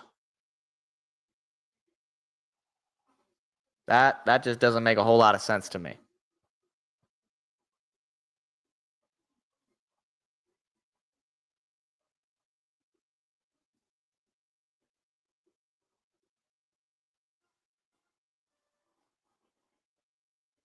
They're going to say it's 3rd down and 11. Going to need a big play. Detroit has never converted on a 3rd down and 10 or more. Would be quite the time to start.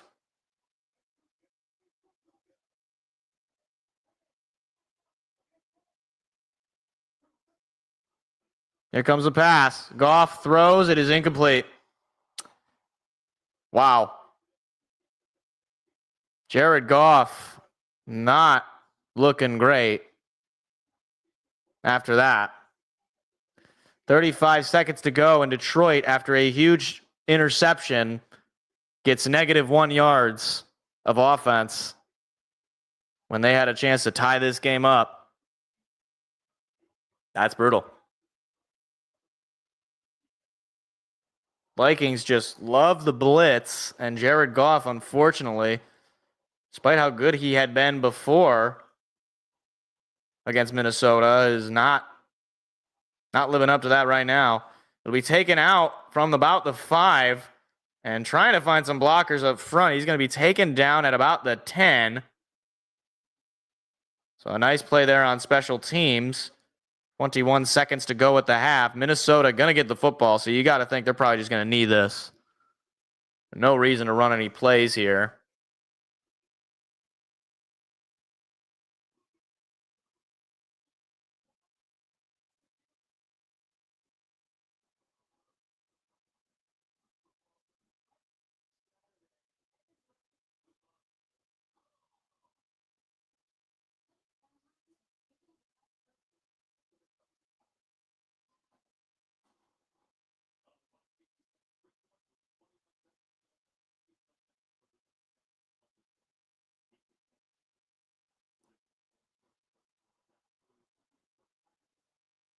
And Minnesota out of the huddle, and it looks like they are just in knee formation.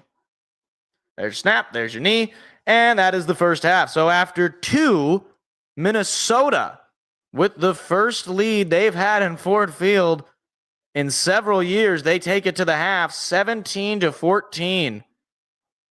Detroit going to have to mount a second half comeback to beat the division rival Minnesota Vikings. Jeez. 4 penalties for 40 yards for Detroit. McCarthy with 134 total yards of offense. 15 minutes of possession to Detroit's 14. So it's been a pretty evenly matched game here between these two NFC North foes. All right. Well, we'll get the recap of all the rest of the games that are going on in the league right now, and then I'm going to go to the bathroom. I've been holding it in, not gonna lie. Let's see. What's going on? All right. Panthers, Packers in Lambeau. Okay, Bryce Young, toss. Is that Dowdle? 5-yard touchdown. 7-6 Panthers over the Packers at the half. All right. Broncos, Texans in Houston. Stroud has time. Now he steps up. Runs. Oh, he got nailed. Oh, man. CJ Stroud, he exited the game. Bo Nix airs it out. It is caught. Cortland Sutton, 30-yard touchdown, but 9-7 Texans in the second quarter. Colts, Steelers. Aaron Rodgers off the loss to Green Bay. The shot to Pat Freiermuth, 12-yard touchdown catch. 17-7 Pittsburgh over the Colts. Okay, a little upset alert there as well. Niners and Giants. Mac Jones still out there. Jones, throw, caught Jawan Jennings to the end zone. 17-7 49ers over the Giants at the half. Chargers, Titans. Herbert, shotgun, time, loads, throws, caught. Quentin Johnston, 20-17 in the second quarter. Chargers. Drake May, Falcons, Patriots. May throws it, caught. Breaking tackle, Steph Diggs somehow stays up. 11-yard touchdown run. 21-14 Patriots over the Falcons. Bears, Bengals. We saw the Caleb Williams had a touchdown catch in this one. And they're gonna show it again. Look at this toss. Whoop, whoop, whoop. Caleb Williams, open, touchdown. On 4th and goal, they run that play. That's crazy.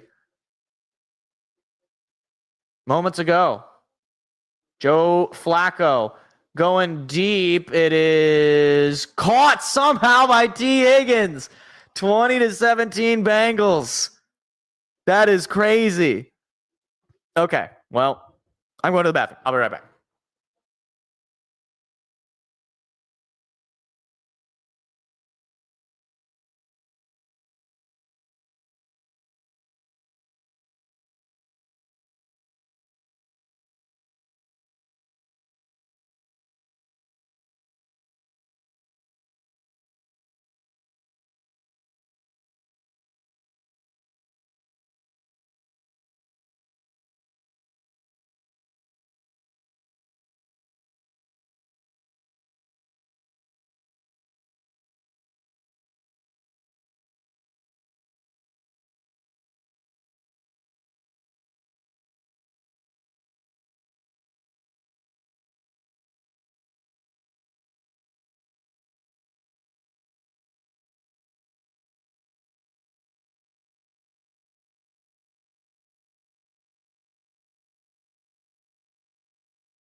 All right.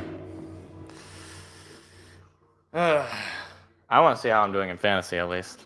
That's my only solace right now. Because I have T. Higgins and Cortland Sutton, and I am winning. Thanks in part to those 2 touchdowns. But it's only a 50% chance of winning the week. Wait, why did I put Matthew Golden in? Oh, I think I know why. Because of the bye weeks of Devontae Smith. Okay, I guess that makes sense. Of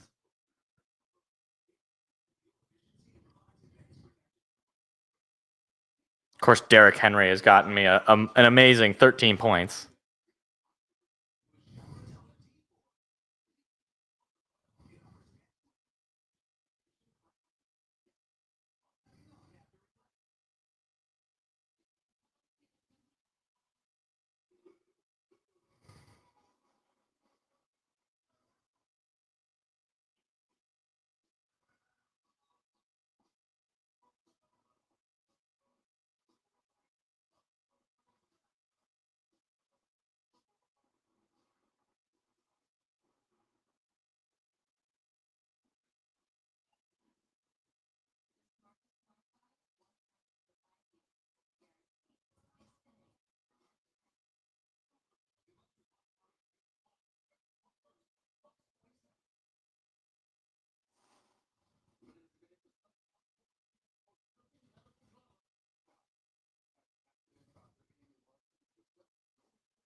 All right.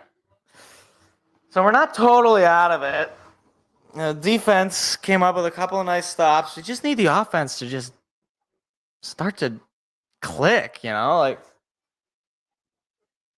just can't have these like 3-and-out drives, where you got immediate pressure on Goff and he just is not able to do much.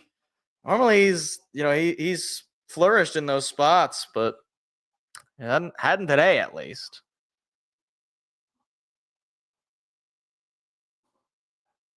Oh my gosh.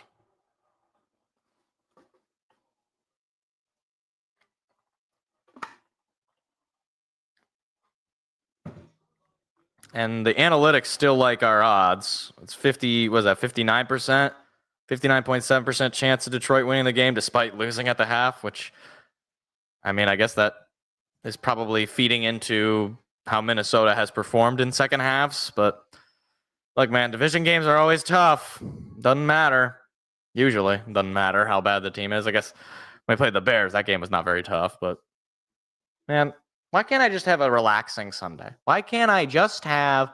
I guess I've had a few of those throughout the year with the Lions, but it's like I don't want to lose to the Vikings. I don't want that. I don't want to have Christmas be the game that determines whether or not we at least win one game against the Vikings this year. I would prefer to have at least already one win against the Vikings before Christmas, because unfortunately we had to play a game on Christmas, which is ridiculous. It's ridiculous. We already play a game on Thanksgiving. Why we got to play a game on play a game on Thanksgiving? We should not be playing a game we shouldn't be playing football games on Christmas to begin with. But ever since last year, they can make money on it. The only time you should be playing football games on Christmas is if it's on a Sunday or a Monday or a Thursday. Or I guess a Saturday. I guess I don't know if they start doing the college or if they start doing the pro games on Saturday by that point. I don't think so. They might, but should not have. Actually, it might actually be a Thursday this year. Now that I mention it, is Christmas a Thursday? It is a Thursday. You can have a game at night. You can have a Thursday night game. Don't do like all day games. That's ridiculous. Thursday night games. You can have your Thursday night football game, and people don't even like that game.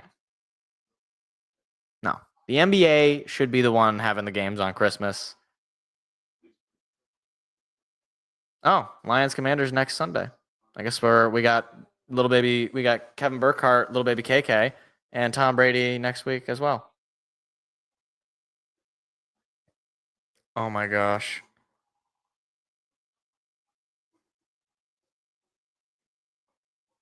These Barstool guys are just so annoying. I think what's particularly annoying about it is they seem to used to be the old time, or not the old time, Michigan State college basketball is on Fox. Oh, that's the Calipari versus Izzo. Okay. Huh. Really? Dang. Oh, Michigan State football doesn't play a game this Saturday. I was like, why are they doing a basketball game at 7?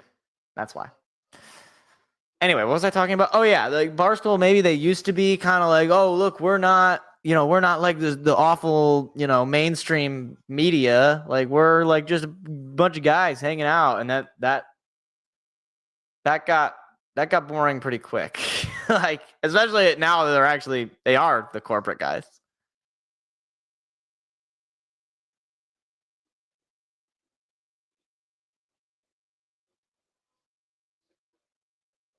Oh my gosh, they're doing the 6-7. Everybody's doing the 6-7. I still don't really know what it means. It's apparently a rap song. It was a weird commercial for the NFL.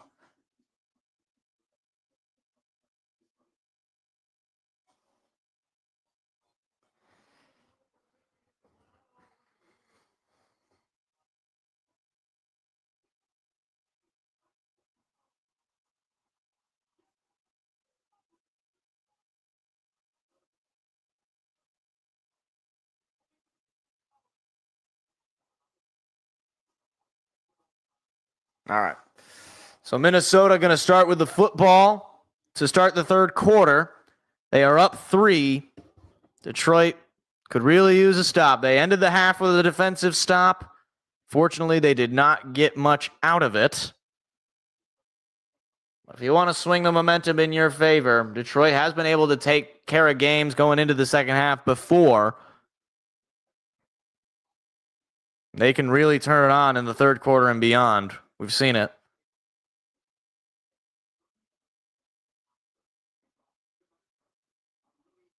Goff with a 98 rating, 1 touchdown, 115 yards, 11 for 18.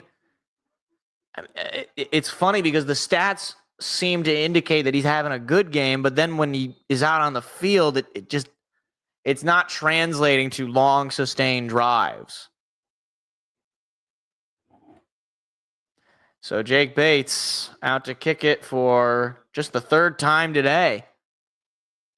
And there it is. Taken out from about the 9. And that will not go for much. Brought down to the 29-yard line.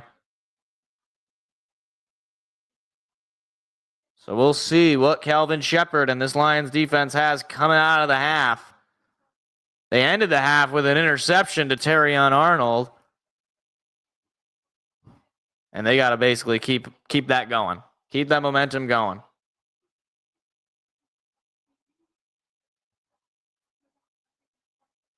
Ball's at the 29. McCarthy under center.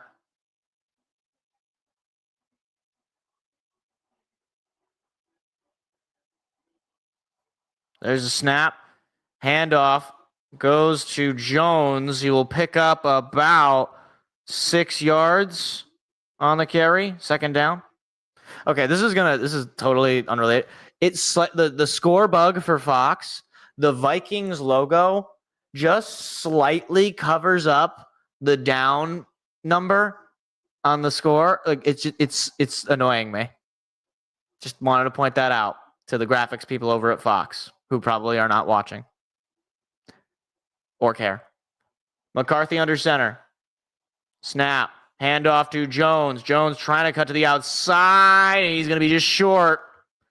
He'll pick up 3, but that's it. Third down and 1. A huge opportunity for the defense. Obviously, Aaron Jones slightly jogging off the field. I was going to say, obviously, the Vikings want to run the ball just to burn the clock as much as possible because it just seems like their defense is able to stop Lions offensively. And I believe there was a jump off sides there. Flag came in.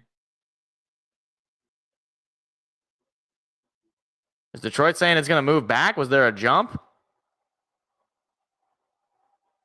So it looked like a Detroit defender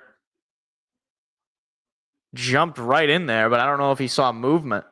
And they're going to call offsides, which is a first down based on the yardage gained. Yeah, I don't know what Aleem McNeil there was thinking. Definitely jumped way too early. So third down and 1. You're probably not going to stop that anyway, but you have to force the offense to make that play. It's the 5th penalty of the day. 45 total yards given up on the penalties alone. McCarthy going to throw. Airs it out deep. 1-on-1 and overthrown and incomplete. Brian Branch was in there, and that was not a great throw. That makes it 2nd down and 10. Certainly don't want to throw at Brian Branch's direction. That's for sure.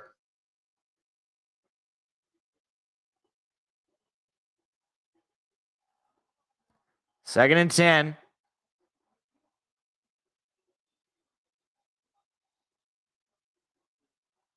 Ball is at the Minnesota 43-yard line. Once again, in these second and long downs, McCarthy going to keep it, and he will dive to the 50-yard line, short of the sticks by about 3 yards. Third down and 3 on, I'm assuming that was a designed run.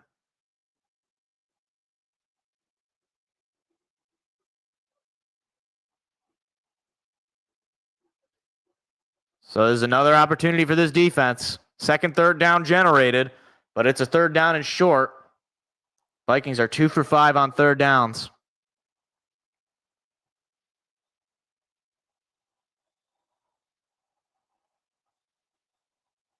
Little low on the snap. Pass coming. McCarthy under pressure. Now he's rolling to his right. He throws across his body. Incomplete. Wanted Naylor. Kind of threw it behind him. And it'll be 4th down and 3. And a punt unit's coming out. I believe. Yeah, no, the punt team is coming out. That's a huge stop for the defense. Huge stop. Naylor had pretty good separation there. But once again, McCarthy throwing against his body as he's rolling. That's just a bad throw. There's a punt. And it'll be waved and fair caught at about the 8. So in comes Jared Goff for the first time in the second half. 12:31 to go in the third quarter. Down 3. Assuming they're going to break. Yep, I was going to say.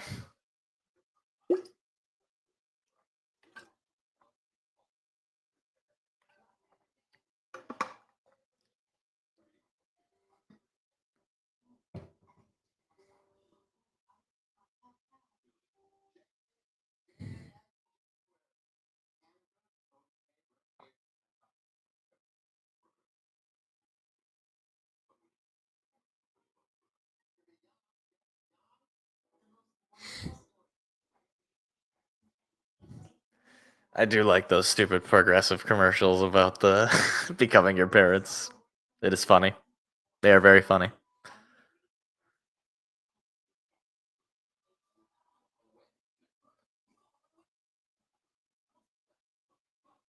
I don't know what McDonald's these people are going to that are so colorful and full of life. Every McDonald's you go to is like gray and sad, and you wish you would be anywhere else. When I was a kid, it used to be fun. You had the red roof. You had like the French fry looking lights on top. Now it's just like gray block. It's terrible. It's terrible what they've done to my beautiful McDonald's.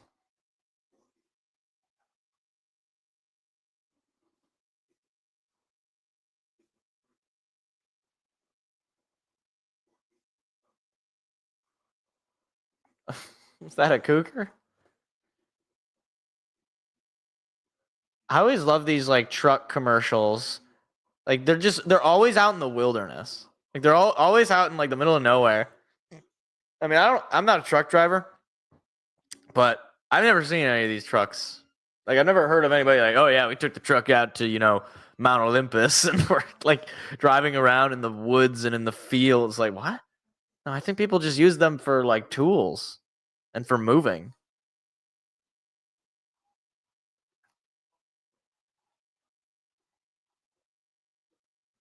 Yeah, right? Exactly. The red roof and the fries, like the fry on the, I don't know, they were like fries, right? Like the lights on the top. It was perfect. It was so cool. They got rid of it. They destroyed it. Remember what they took from you. Remember what they took. All right. Ball is at the Lion 8. They're going to hand it off to Gibbs to start the half. He will gain a couple. Panay Sewell, John, with an opponent there. Gibbs with the leading rushing yards for Detroit, but that is not saying much. Looking at the stats here on ESPN, he had just 17 yards. Yeah, the gray box is terrible. Like I don't even think it's just mad. I think it's awful. Goff 2 for 6 against the blitz. I'm very different than it had been before. Now Goff loads it up and it is incomplete. Wanted Amon-Ra St. Brown, and an unusual drop for Amon-Ra. I mean, he's got to make that catch. He makes that catch all the time. Man, that's frustrating. It's just the second time this year where I've seen one of those throws that Saint almost always makes. He didn't make that one. So it'll be 3rd down and 8 from their own 10.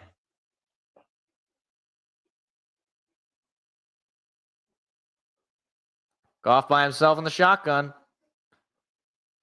Quick screen out to Gibbs. Breaks first contact. Staying on his feet. He will not get the first down. There is a flag that came in late. We'll see what the penalty marker is. As Penei Sewell is a little slow to get up. Yeah, he's up, but definitely in some pain. They're going to call offensive holding. It'll be declined, so it'll be 4th down and short.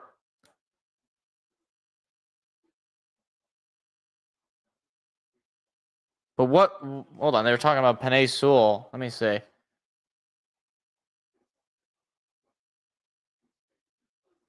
Maybe he just kind of fell awkwardly, or someone landed on him. He just yeeted that man. Yeah, I don't know where was the hold on that play.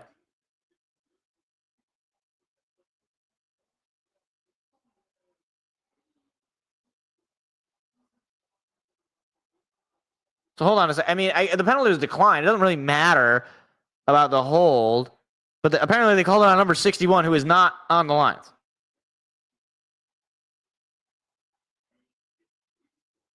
It's definitely short, so it doesn't matter. Sewell is grabbing his left shoulder. Okay, so there was no foul for offensive. Okay, that's the right call, because obviously hard to call holding on a guy who's not on the field. So a 3 and out for Detroit after forcing the punt against Minnesota. Snap, punt. Jeez. Wow, all the way to inside the 30. So you're basically right back where you started the half. But less time, 11:24 to go. Minnesota just holding on to that lead.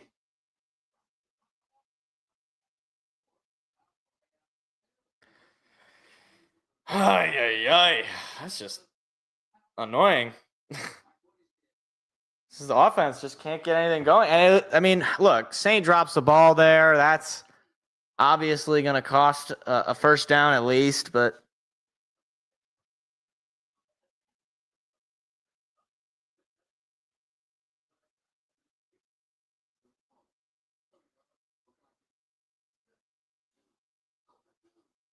okay, like again, this stupid Applebee's commercial. Like they're making like Campbell say like go for 2. Campbell doesn't go for 2. Okay, he goes for it on 4th down. It's not. They're not the same thing. He did go for 2. He goes for 2 sometimes, but like he went for 2 that one time and he got it, and then the refs decided he didn't. I believe it was this actual crew, Clay Martin.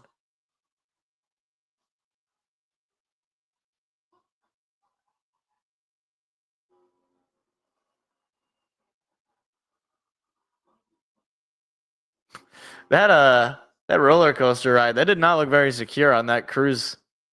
They just looked like they were just holding on. I can't imagine that was safe.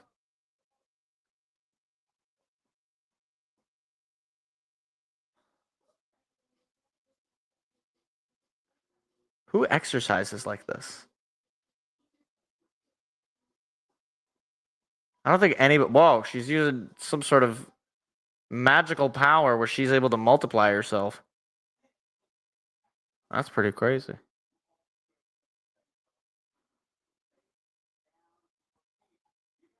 Ew. They're doing Fear Factor again, but without Joe Rogan. You can't do Fear Factor without Joe Rogan. It's Joe Rogan's show.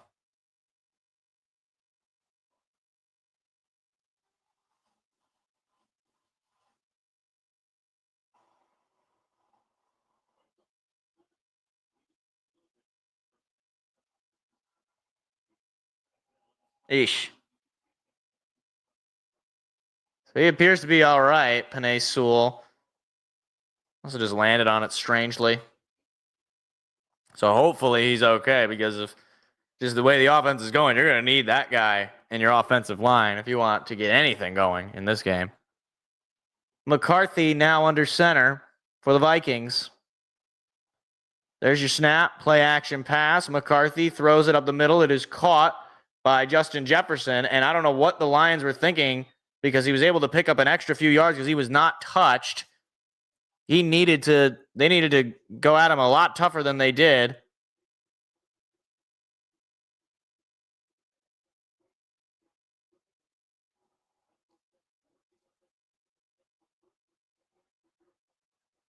Aaron Jones is in the tent right now, and he has been a weapon for them all day.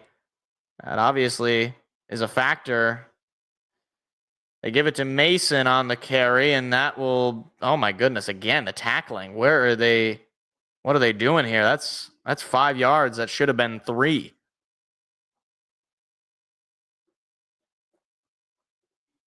Ten and a half to go in the third.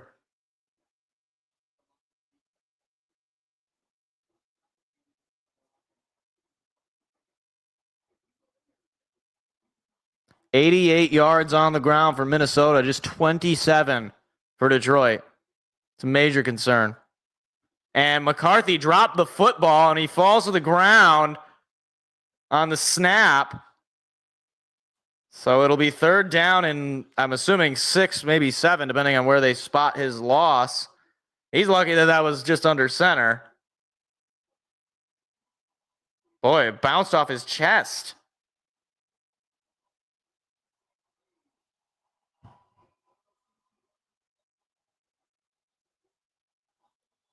So it'll be third down and 7, a loss of 2. Again, it'd be a huge. Detroit needs to get a stop here because Minnesota into Lion territory right now. Pass coming. McCarthy under some pressure. Throw is. They say he caught it. Jefferson somehow got it, and I think they're yelling to spike it because that was close. Did he really catch that? Yes, he did. Wow. McCarthy going to throw, and a whistle's being blown. Are they looking at this? So Campbell, I think, is going to challenge this call. It looked like just on the one replay that I saw, it looked like Minnesota caught it. Jefferson did, I should say. Oh, man, yeah. Looks like he got under it.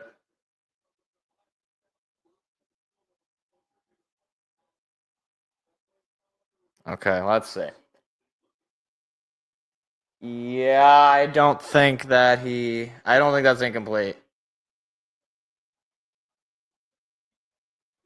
If they somehow overturn this, then maybe the luck has flipped to our side, but that looks like a catch to me.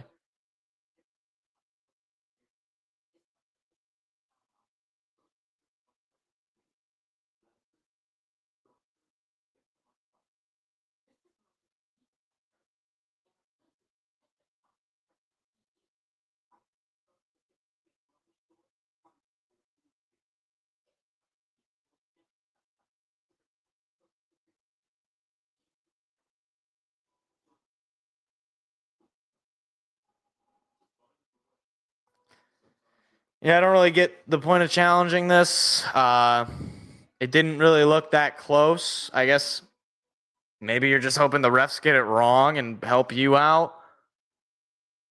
Or if there's some other camera angle that they just didn't show on the broadcast. From every camera angle I could tell, it looked like a catch.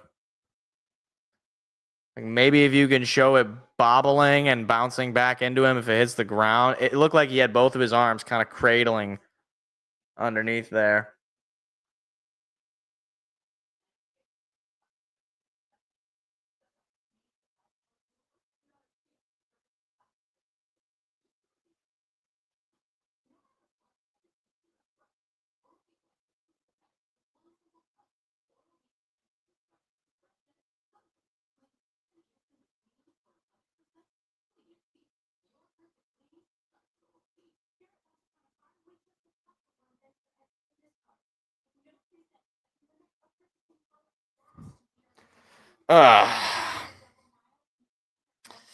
Not feeling great right now about this, fellas. I gotta tell you, I was very very confident going into this game. About as confident as I think I've been going into any game this year. Maybe other than like the Browns game.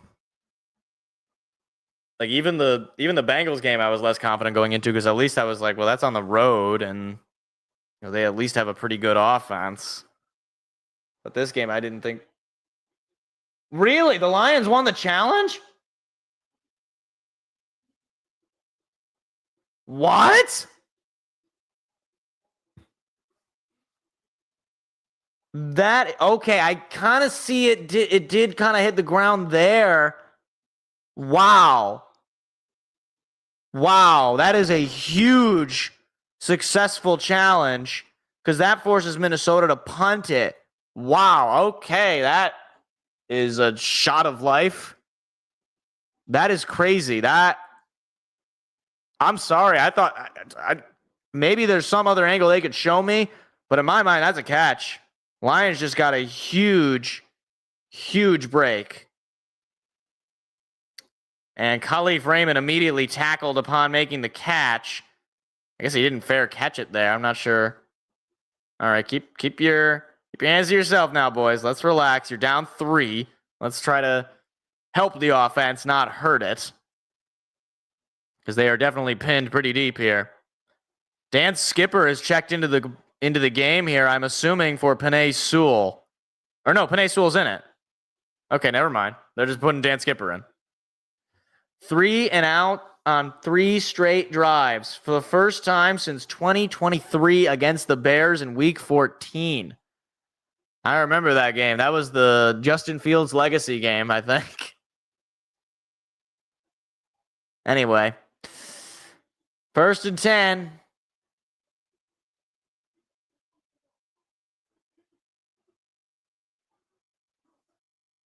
Pass coming. Goff rolling, now throwing. Not sure who he was trying to get that to. It is incomplete. David Montgomery was the receiver in the area. Goff just shaking his head, but my thought is, well, brother, you gotta locate your receivers. I just need to get some sort of juice going, some sort of rhythm. Like they're just not. It just looks very discombobulated right now. So John Morton's got to lock in. He's got to figure out how to get this team back in this game. Williams going in motion to the left side. They wanted to get him more involved. That was the storyline of the bye week. And a screen pass to Montgomery is going to go for a loss of a few. And there are boos raining down in Ford Field right now. That is not something that has happened in a long time. Because, I mean, frankly, the play calling right now is a massive concern. I don't know why you're running these kind of screen passes when you're down 3. You need to be moving the ball forward, not trying to, get lucky with blocks and just aim for the sticks. Throw the ball in front of you. Lions Jared Goff 3 for 7 on 3rd downs. And a little bit of a bad toss to Montgomery, looking for some blockers up front. He lost the football, and it's rolling and picked up by Minnesota and brought down at about the 35-yard line of the Vikings. And that is a brutal turnover for what could have been a 1st down on that run by David Montgomery. Boy, he just perfectly punched that ball out. And there was no Lion player remotely in the area. That's brutal. That is brutal. This has been a game of 2 offenses not able to get much consistently going. And I say that as Minnesota now has the momentum fully in their direction. That's the Detroit 35-yard line that Minnesota has the ball. Handoff to Mason, trying to cut to the outside. He will be brought down after a gain of about 7 or 8.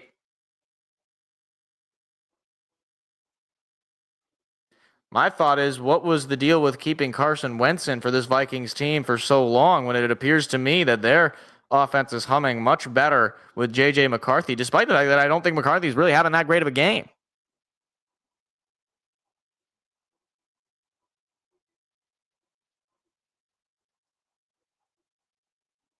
Second down and 3.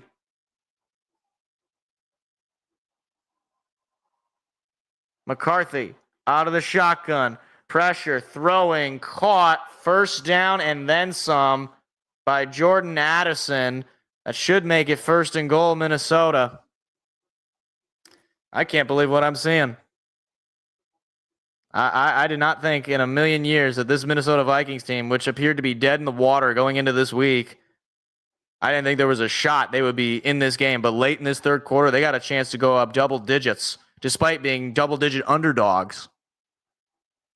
So if you took Minnesota to cover the spread, you are one happy customer. Snap, handoff to Mason. Mason is going to pick up just 2.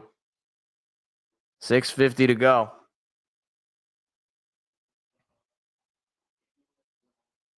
I mean, to me, it seemed like such a given that they were going to win this game, the Lions. And it's still not over, of course. One way or the other, even if they do score a touchdown. But it's certainly not looking good, barring a huge swing in the momentum as the Lions' offense has completely been shut down.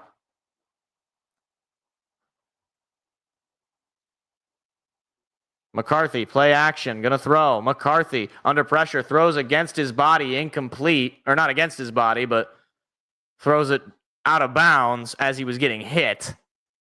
It'll be 3rd down and 7. Aiden Hutchinson, despite getting that extension, no sacks today against his old teammate at the University of Michigan.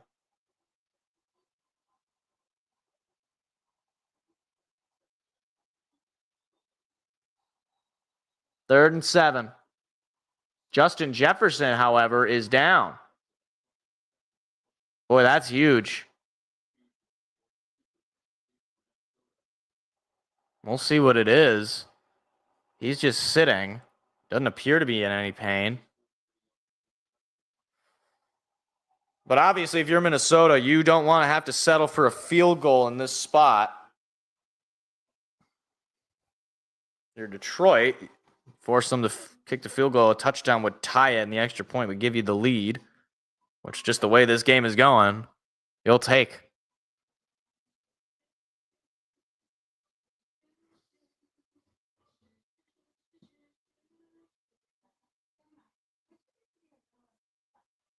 CJ Stroud ruled out. Dylan Raiola out for the year against for Nebraska.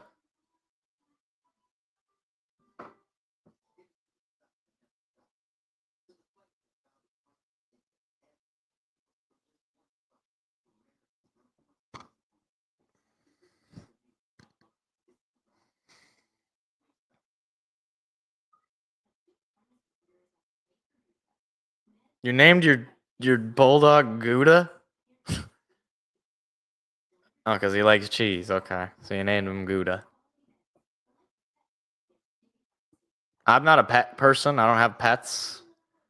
I find some of this very interesting. Why not name like Steve? You know, that's a good name. Or Fido, you know? Gouda? I don't know. Maybe if he's like a golden retriever. What color is Gouda cheese? Gouda's not. Maybe Gouda isn't yellow. Okay, Gouda's kind of like, well, yeah, it can be yellow-ish. Yeah. Yeah, I'd say it's like kind of an orangey yellow color, yeah. Not a great cheese, in my opinion. Not a huge Gouda fan.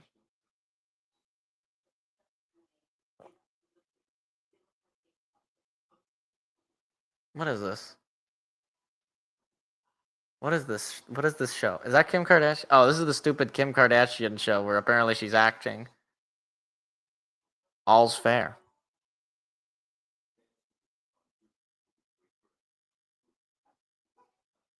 So I gotta be a goblin in a bog forever.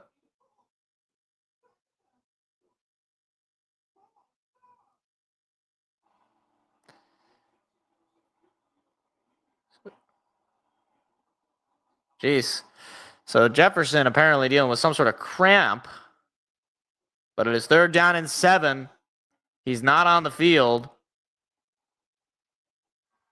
So no Aaron Jones, no Justin Jefferson on the field for Minnesota. Detroit got to come up with a stop here. Naylor going in motion to the right side. McCarthy out of the shotgun. He's going to throw. JJ under pressure, rolling to his right. JJ still rolling. He's going to keep it, and he's going to get into the end zone. Touchdown. JJ McCarthy finally didn't keep the football and run with it. And it is 23-14 Minnesota.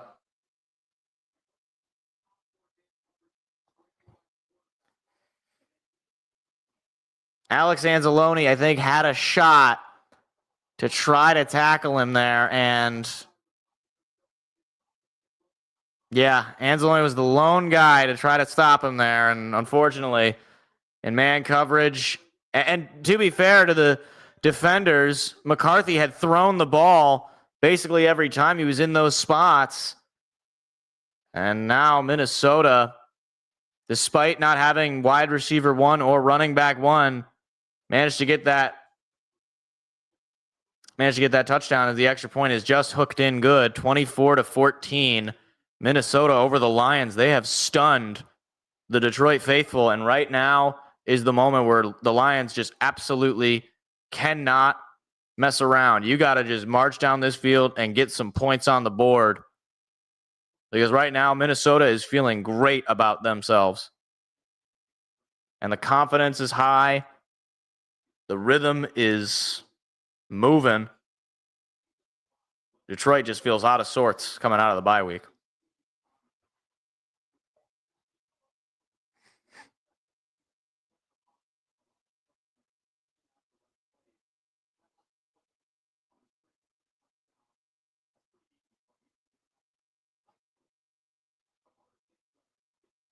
I guess Kevin O'Connell was a former teammate of Tom Brady's, right? Wasn't he his backup? Pretty sure that's the case. Gosh, Adam Thielen is on the Vikings. I forgot about that. He's back.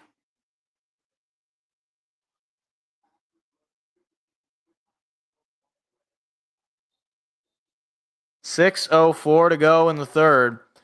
Down 10. That is a shot all the way to the end zone. It'll be taken out from there. I hate this angle because I can't really see where it's going. And quite the return there. So real good field position for Sailors on the return.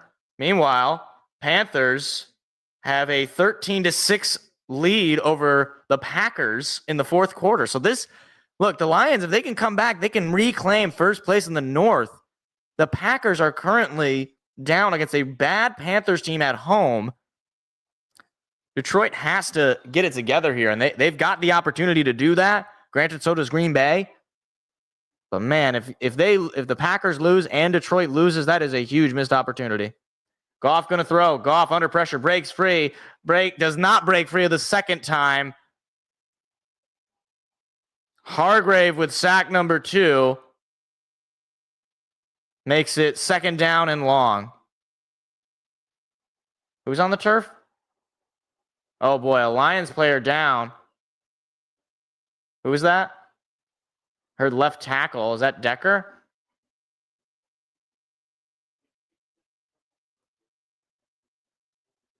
Yeah, Taylor Decker down. Oh my goodness. Not looking good right now, guys. You might have to go out there and get some offensive line help if that injury to Decker is any concern. And he's really been dealing with injury for much of the season.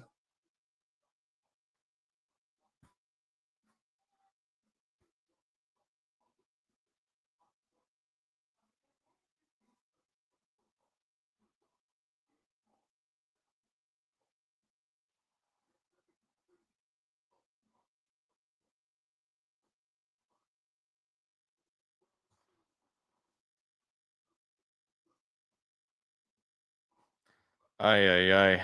This is turning from bad to worse, fellas. Oh my gosh. You hate for injuries to kind of force your hand at a trade deadline. You really do. You'd rather just be able to make, I guess not that you would ever make a wrong decision at the deadline.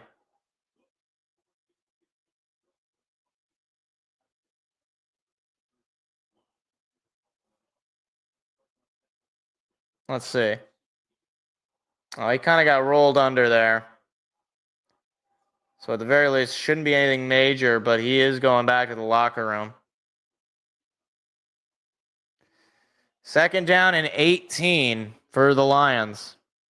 Pass coming. Goff throws it. It is caught by St. Brown, and a big gain there to make it 3rd down and short. They've been looking for that kind of a play for pretty much the whole half. You need that. Dan Skipper is in for the injured Taylor Decker. 3rd down and 3. Another pass coming. Goff throws it. It is caught. Who is that? That is Brock Wright. Okay, I thought that was a lineman, but Brock Wright gets the 1st down, and finally, the Lions have got their way for not only a 1st down, but now into Viking territory.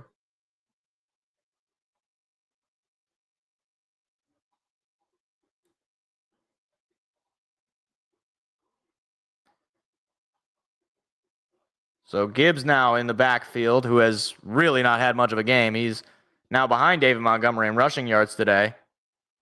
Williams goes in motion. Snap. Play action. Goff throws up the middle. That is Williams for a 1st down. And the crowd definitely comes alive for that. All bye week, the conversation was about getting Jameson Williams involved. Well, there you go. There's a nice 1st down catch for Williams. He's hard to cover. He's got nice hands, makes the catch. It's his 2nd catch of the day for a 12-yard day. So not exactly what one would expect when you hear getting him involved. Goff under center. And whistles being blown, flags coming in, and it's going to be a false start in Detroit. Another penalty, and these are the sorts of things, certainly pre-snap penalties, but penalties in general have been a problem all day today for the Lions. You got to be more disciplined. You can't be taking 3 steps forward and then 4 steps back. So 1st down and 15 with the clock running. Goff has been sacked 3 times today. He's now got the ball at Minnesota's 45. Toss to Gibbs. Gibbs trying to find something. He's going to get 2 yards. It'll be 2nd down and long. I mean, the Lions had a little bit of rhythm there in the pass game. I don't really get breaking that up for a toss play when, especially to the left side, when Taylor Decker is down. I just don't understand that play call.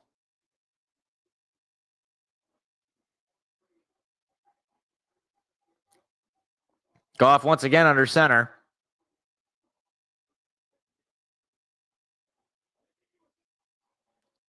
And play action. Minnesota, I think, was calling for an illegal formation. There are flags all over. Or maybe a false start. I don't know.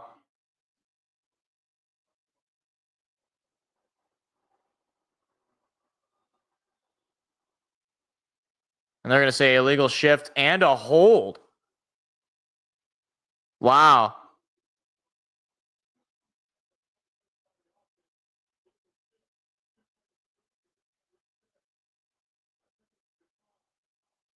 So it'll be holding on Detroit as the illegal shift is declined.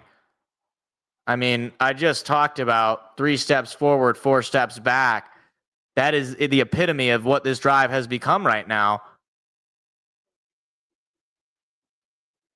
You just had a couple of nice 1st down plays. Things seem to be going your way, and now you're looking at 2nd down and 23. I think they might be out of plus territory at this point. They might be back in their own. It might be just past midfield. We'll see as soon as the camera changes. Yeah, just past midfield. shy of the 40. Goff's going to throw. Goff gets it out to Laporta.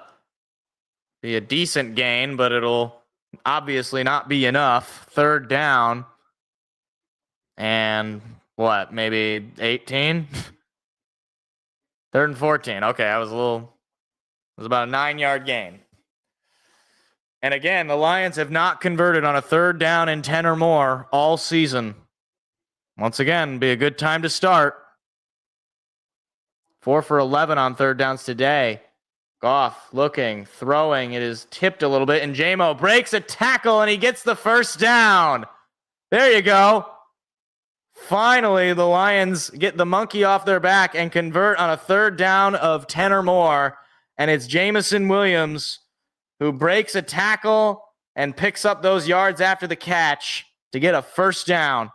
Needed that. Absolutely needed that.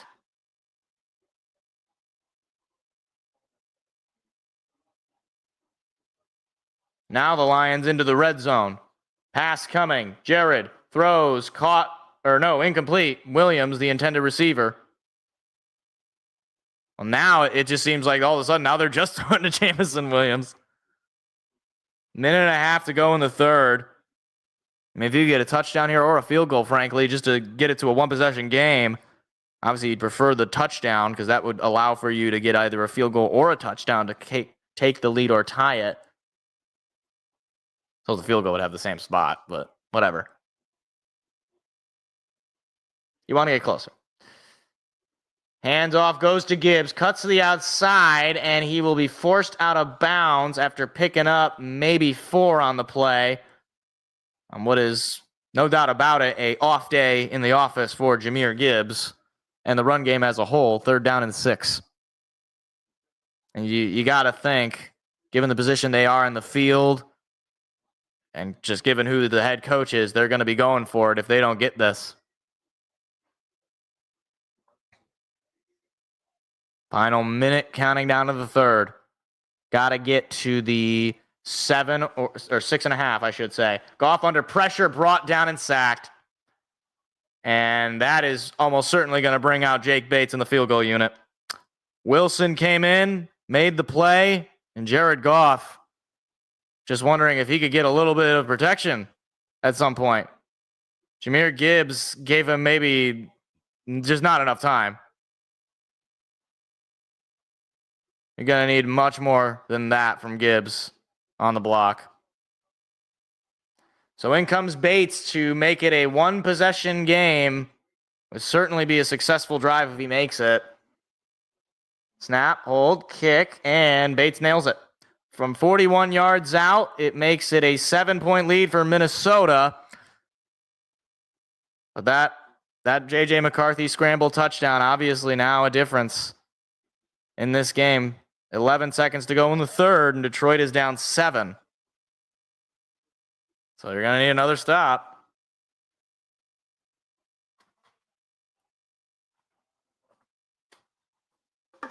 I mean, it's hard to win games when you get sacked 100 times. It's just a hard thing to do.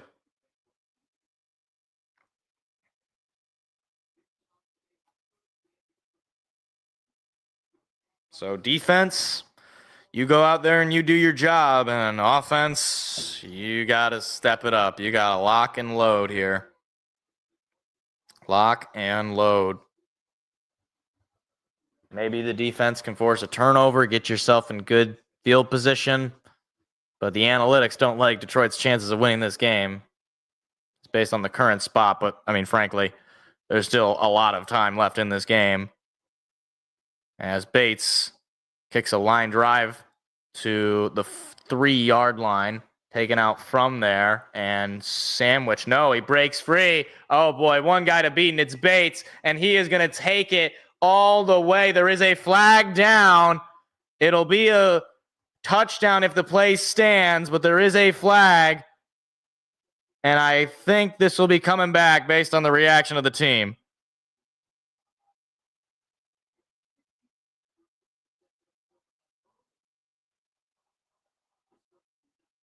based on O'Connell's reaction, I don't think this is going to stand.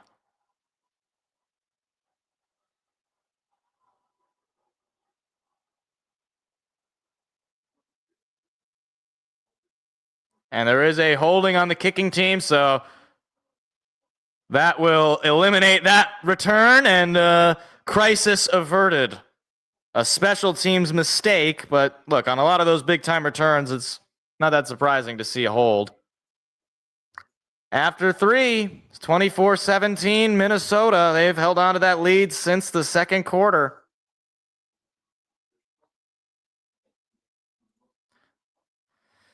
Okay, definitely a sigh of relief there, because if after getting a field goal to make it a one possession game, you give up a kick return, that would have been just well, let's just say that would have been an ugly thing to do.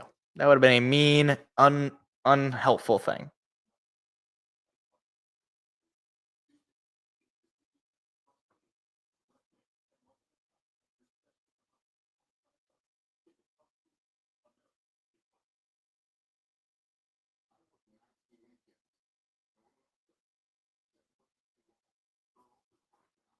Ah, man. I think right now the difference, look at the rushing yards. Aaron Jones led the team. I mean, he's out now, but 78 yards. Jahmyr Gibbs, just 23 yards. Lions could not get the run game going, and that is a huge part of their offense. If you don't have to respect the run, you force Lions to have to pass, the offense becomes very one-dimensional. You can force the blitz. And unfortunately, Goff, who has been excellent against the Vikings over the last 5 games, and in particular against the blitz, not so today. At least not through the first 3.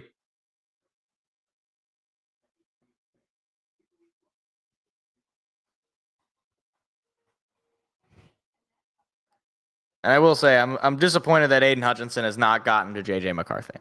That just, to me, you just got your extension. I mean, at least Jamison Williams has had a couple of nice catches here. Granted, hopefully not too little too late, but, Hutchinson just got his big extension. He's going up against his old teammate, a quarterback who seemingly was thrown away by the Vikings. You got to be able to finish the job. Like you gotta be able to get to that guy. Like,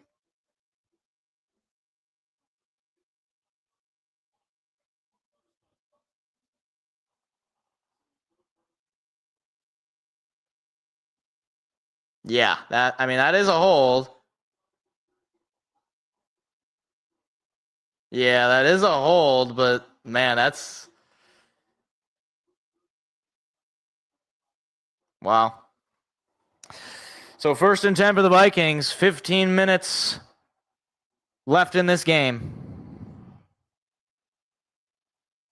McCarthy, little play action screen pass to Justin Jefferson. And that will be a gain of maybe 5. Amik Robertson is down on the field right now. And he's able to get up gingerly.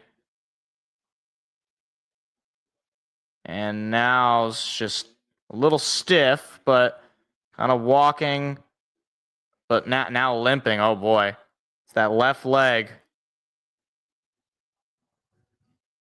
He is one of the more underrated corners in this league, and unfortunately, he has not had a great game today.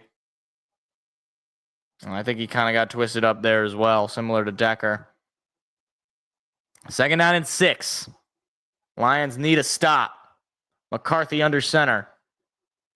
Handoff goes to Mason. Mason is brought down, but picks up about 3, maybe just 2. It is 3rd down. Nick Whiteside out there for Detroit. He had a massive game last week. I keep saying that. A couple of weeks ago. 3rd down and 3. It'd be huge if Detroit can get off the field here. Oh, Amik Robertson's back out there. So Amik Robertson apparently perfectly fine. Now McCarthy goes into the shotgun. Jefferson moves inside slightly in motion. Pass coming. McCarthy under pressure, nearly brought down, and then he is brought down. That is Aiden Hutchinson.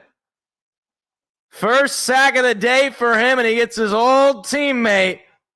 That's a huge play as the Vikings go 3 and out to start the fourth after having a touchdown on the kickoff erased due to the hold. Jack Campbell was in there, and then Hutchinson just tripped him up. Not exactly how you imagine those sacks happening, but they all look like open field tackles on a box score. So on 4th down and 12, the Vikings will punt it. And now Detroit has the opportunity of a lifetime as Khalif Raymond catches that ball out of bounds. A flag came in late. I don't know. The ball went out of bounds, so I think there's no problem with him catching it. Right? Wonder what this flag... I'm assuming it's going to be a hold.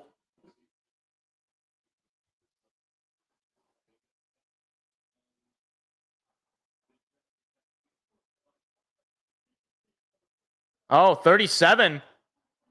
He stayed out of bounds. Wow, that is an unsportsmanlike conduct penalty because when you run out of bounds and do not try to get back, that is unsportsmanlike conduct. That's going to definitely put the Lions in much better field position than Dominic Robertson was showing at Justin Jefferson, who wants none of the smoke, seemingly. That's a huge swing of the momentum here for Detroit. Now, if the offense can just do something right.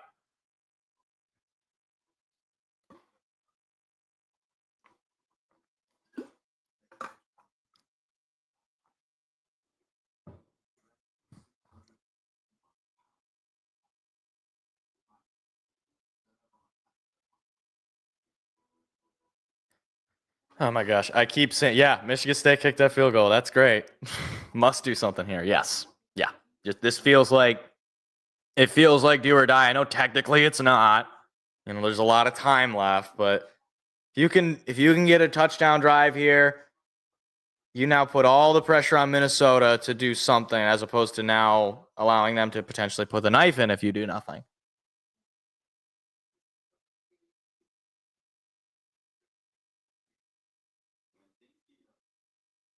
I'm not gonna lie, I kind of want to see this Now You See Me third movie. Even though the first movie was good. Second movie, I don't even really remember that much. And then they went away. It's got a good cast, at least. It's a fun movie. I don't know if they're going to be able to do that. They're not going to have a 12-minute drive. I mean, it would be crazy if they did. It'd be great if they did.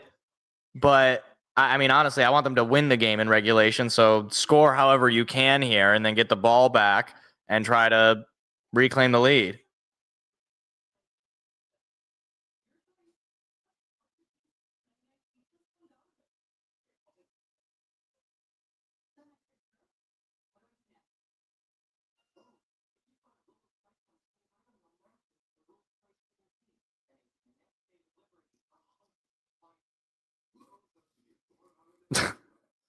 I don't even know how they lost. I just know that they did lose. I don't really.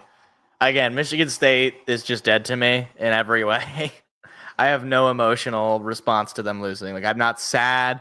I'm not angry. I'm just nothing.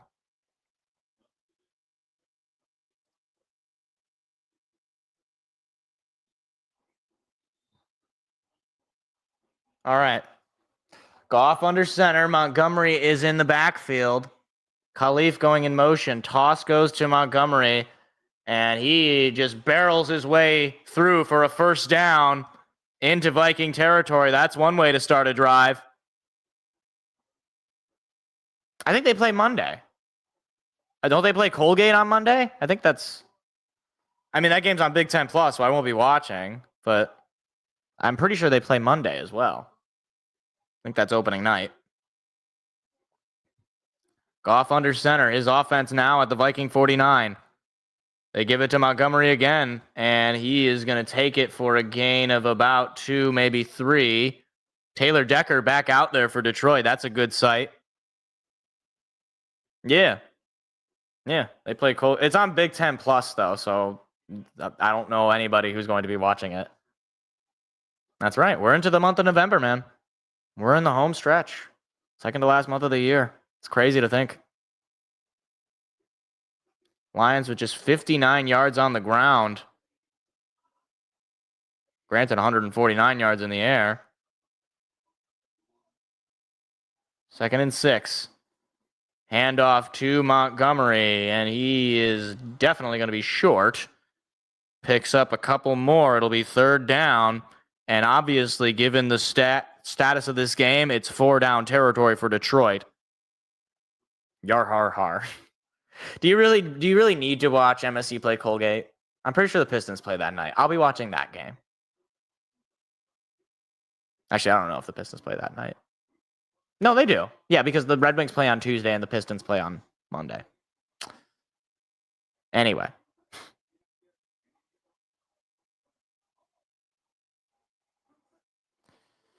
They give the ball to Montgomery, and he's trying to cut to the outside. He will not get the 1st down.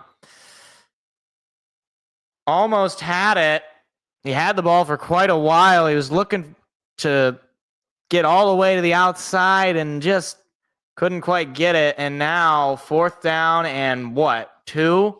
And obviously they're going for it. This is a huge 4th down. If you don't get this, you give Minnesota the ball back with real solid field position. Lions 2 for 2 on 4th downs today. Pass coming. Goff looking. Time. Throwing. Wide open is Sam Laporta, who stays on his feet and brought down to the 24-yard line. That's a great catch and run by Sam Laporta, who I believe, today he's the leading receiver for the Lions. Almost 100 yards for the tight end. Finally, Goff seemed to have some protection there. I think part of that was David Montgomery in to block Wilson instead of Jahmyr Gibbs.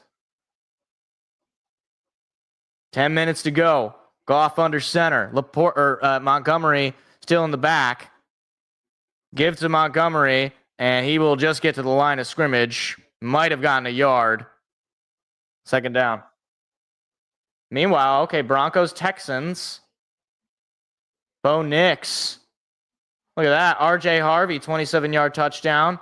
It's 15-15 Broncos and Texans in the 4th. There's a flag down.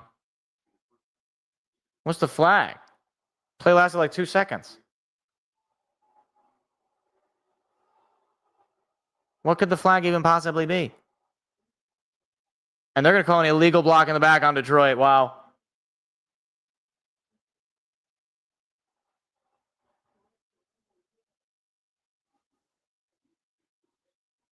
Number 1. That's Jamison Williams called for it. Wow.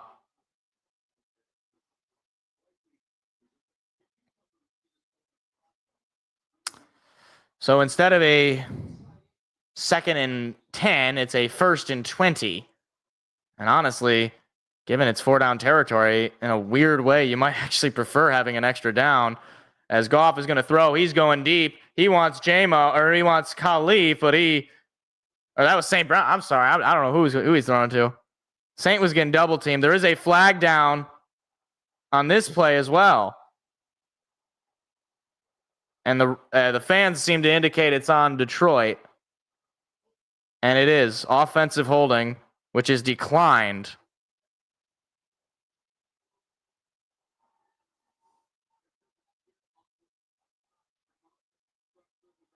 Yeah, that's a hold. That is a hold. Taylor Decker was called for it. They declined it to make it 2nd down and 20. Detroit's going to need a couple of big plays here. Well, I guess 3 big plays at least. Or at most.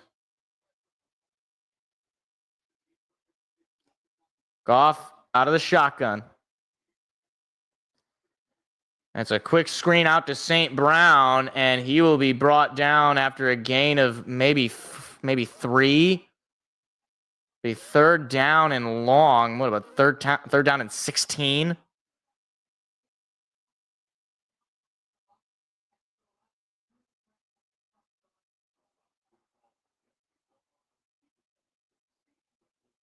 Tate Ratledge apparently went out as Coyote Awashika is in for him.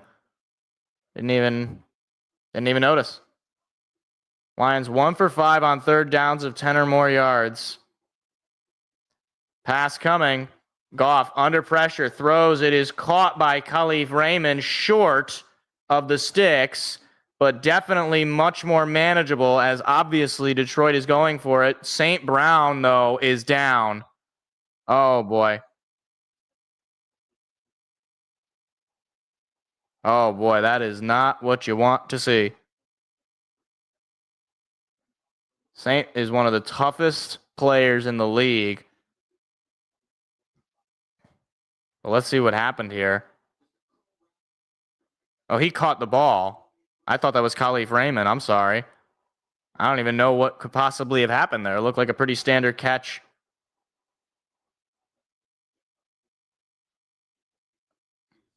I mean, I didn't see anything that was really that particularly bad. It's 4th down and 5. I thought it was a lot closer. And he appears to be okay. He's able to walk off pretty much on his own power. But the problem now is 4th down and 5, and St. Brown is off the field.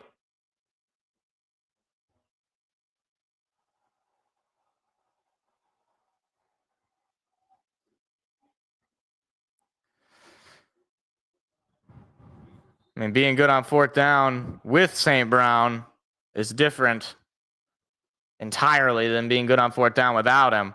Much easier to be good with him than without him. But here we go. In the red zone are the Lions.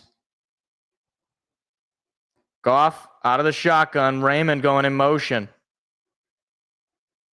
Goff's calling kill. Montgomery going to his right.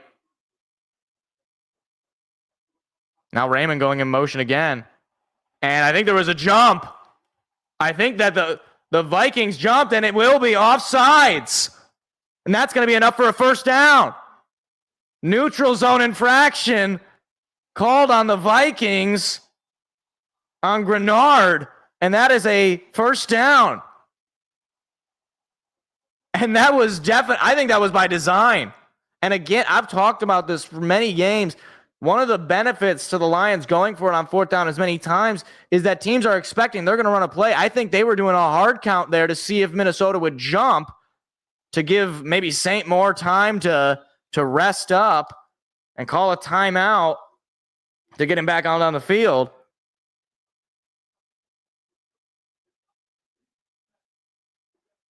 Okay, so St. Brown has to sit out one more play because of the penalty. And obviously the Detroit fans don't like it, but all you needed there was the first down. So Isaac Tesla is checking in. He's already got a couple of catches for touchdowns this year.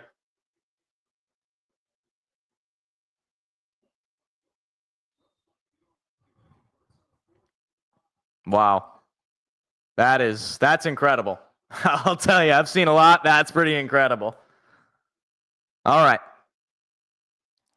Ball now at the Minnesota 14 and a half.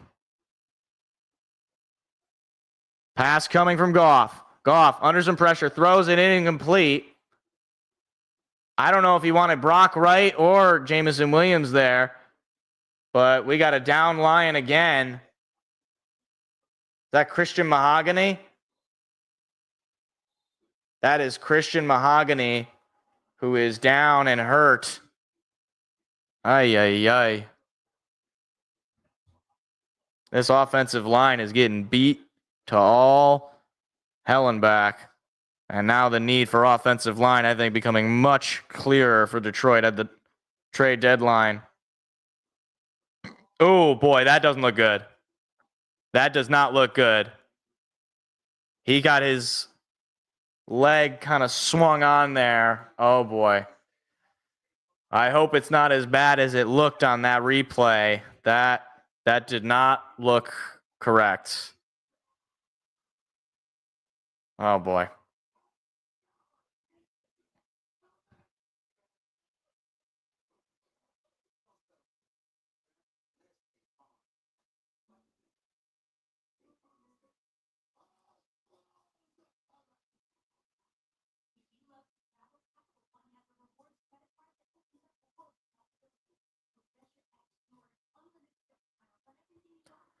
Oh, man. It's a high-stress environment right now, guys. It's a high-stress environment.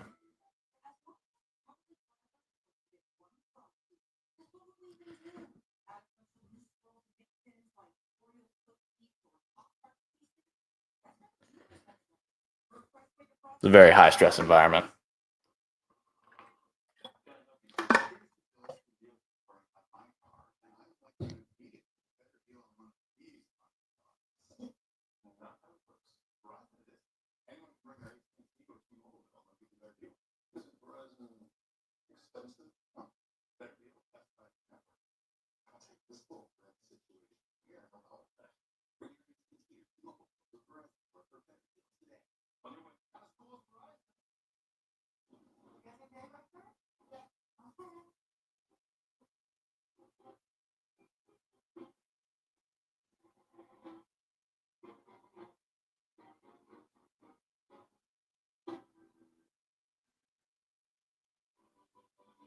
This woman needs to not be distracted driving. It's like hands-free. Like, hands-free doesn't mean non-distracted. What is this? I don't trust that hands-free driving. You kidding me? I'm not taking my hands off the wheel.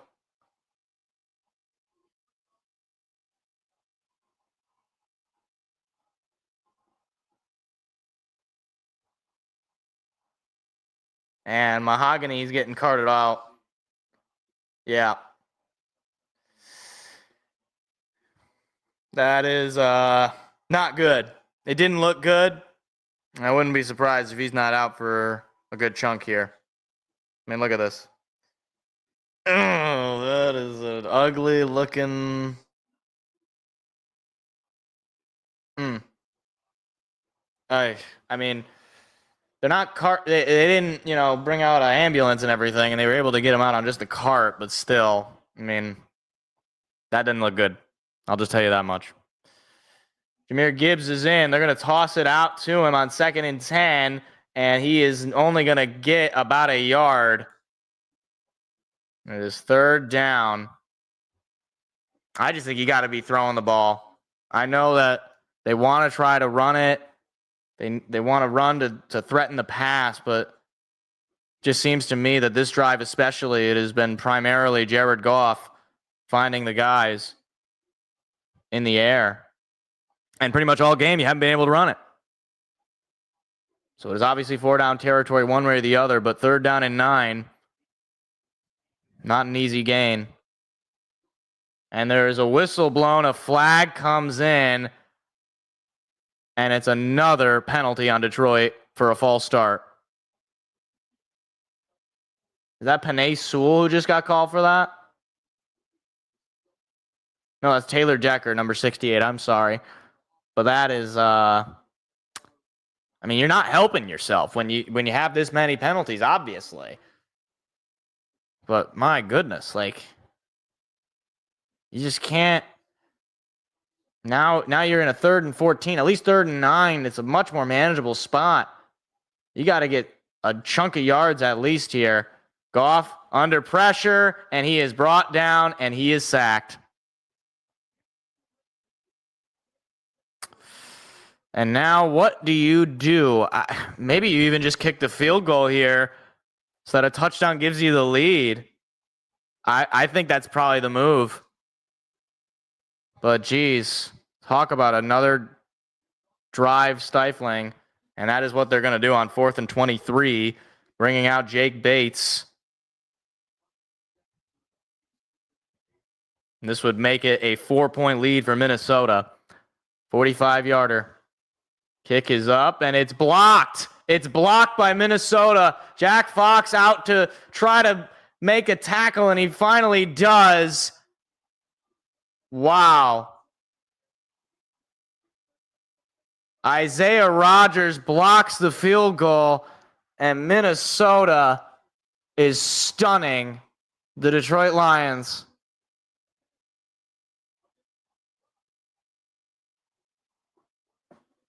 Wow. Just a clean block. I I can't remember the last time I saw this many blocked field goals in an NFL season. There's been so many. And Isaiah Rodgers obviously going to set his team up for real good field position to put the knife in here. This is a disaster in Ford Field, I'll tell you.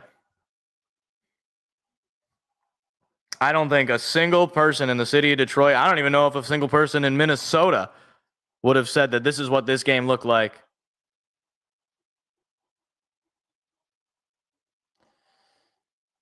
And a toss out to Mason down at about the 20. Last time I'd say we got punched in the mouth at home. Maybe the Bills loss. That was kind of a punch in the mouth. I mean, obviously we scored a lot of points, but we were never really in it. Before that, I would say Thanksgiving of the following year, 2023. And outside of that, I don't know. I can't remember beyond that. I mean, obviously the most recent was the Washington game, but you said not counting playoffs. So McCarthy is going to keep it. McCarthy is going to scramble and pick up a first down, but there is a flag on the play. And I think this might be coming back.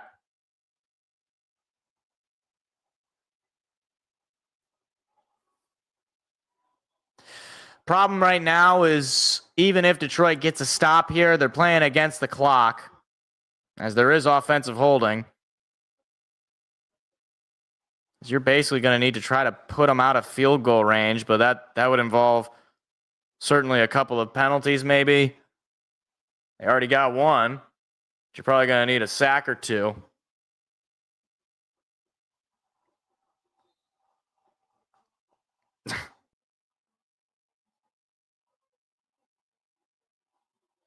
Yeah, they're definitely in field goal range right here, so even if they don't get any yards.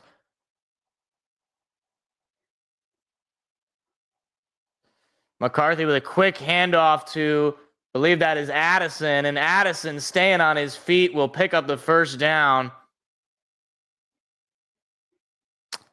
Yeah, guys, it's this is a punch in the mouth for sure.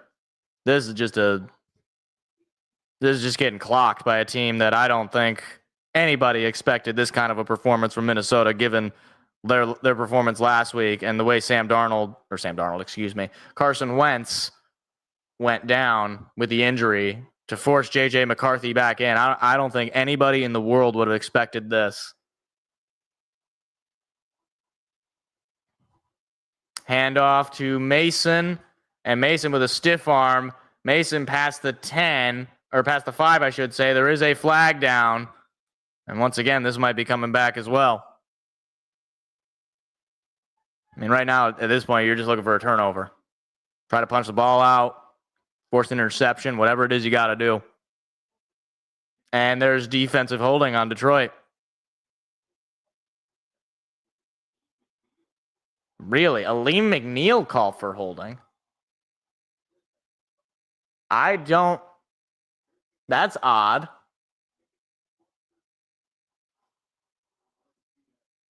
Well, obviously it's hard to see there, Tom. He's not on camera.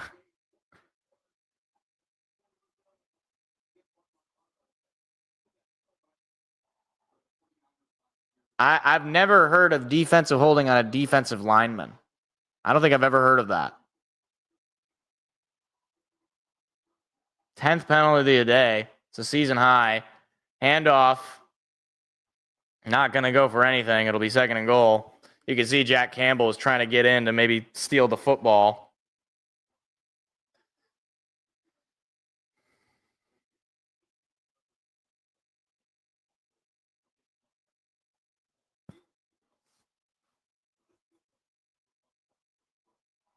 You think it's a must stop, Kevin Burkhardt? What? What kind of what is a comment like that? It feels like a must stop. Yeah? 4 minutes to go in the game, and they're down 7. I think, yeah, they gotta stop them. McCarthy rolling, throwing, knocked down, incomplete. Terrion Arnold in there, knocks the ball away from Jefferson. Third down and goal. And I do wonder if Minnesota is going to go for this if they don't get it. I mean, if they kick the field goal, they go up 10. I don't think you need to go for it. To be honest with you, all Detroit is looking for right now is a turnover. Is somehow, fumble recovery, interception. McCarthy under center. Snap. And he's going to keep it. McCarthy rolling. He is not going to get there. It is going to be fourth down. Fourth and goal. And again, now, they're just going to kick the field goal, though, right? Right? I'm assuming they're going to kick the field goal. In a way, I'd almost prefer they go for it, because if we could just stop, then we might have some life.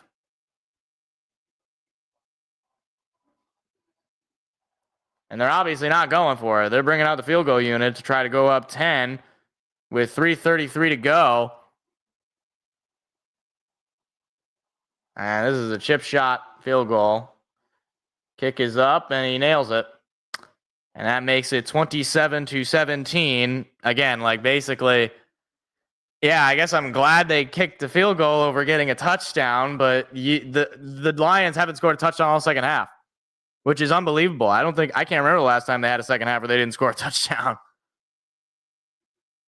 Even against the Packers at the beginning of the year, they had a touchdown in the second half. But 5 sacks today, taken by Jared Goff. Give credit to Minnesota. They played a heck of a game. It's not over just yet, but it is very unlikely that Detroit is going to manage some sort of a miracle here. They're going to need... the last time they managed a miracle like this was against the Bears a couple of years ago, where they scored a quick touchdown, and then they got a quick 3-and-out, and then had a game-winning touchdown drive. And just the way this offense has been playing, I just don't see that happening.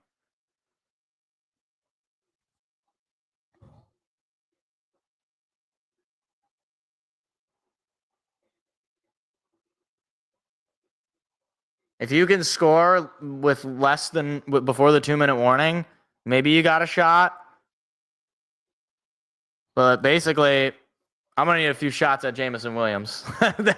Maybe this is where we get JMO involved. Just throw a bomb.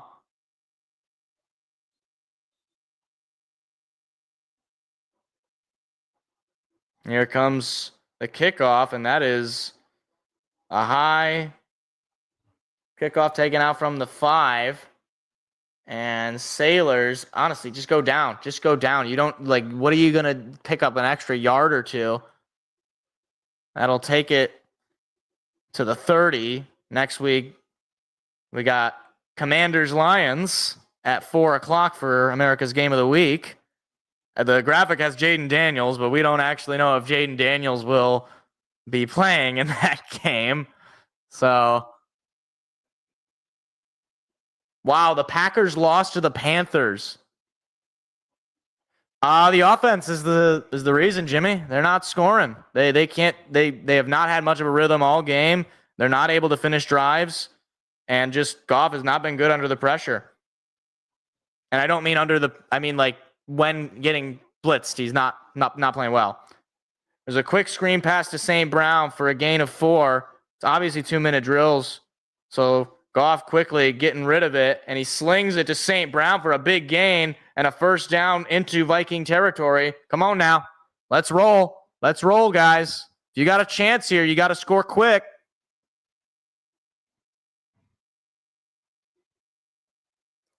Off. Pressure coming again. Throw to St. Brown. He stays on his feet. He will jet forward for a few extra yards. And Saint, a little slow to get up. He walks off to the sideline. Come on now. You got to run a play. Just before the 2-minute warning, 2nd down and 2. Goff hands it off to Jahmyr Gibbs, and I don't know if he got the first. What's going on here? It's 3rd down. Come on, guys. What is the...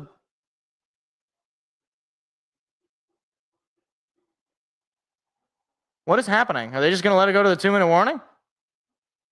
What in the world was that?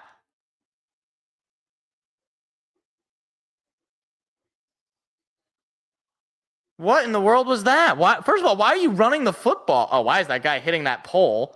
That is a stupid thing to do. You want to break your hand, you do something like that. I don't understand that. Why are you running the football in that spot? First of all, you haven't run the ball well all game, so that already is a strange choice of play call. But second of all, like if you throw it and it's an incompletion, you at least get third down before the 2-minute warning, and you can get St. Brown back out on the field. And now you got 2 minutes to go. You're down 10. That is crazy. I understand that the odds of coming back down 10 in these spots are pretty low, but you're not helping yourself with these kind of mistakes.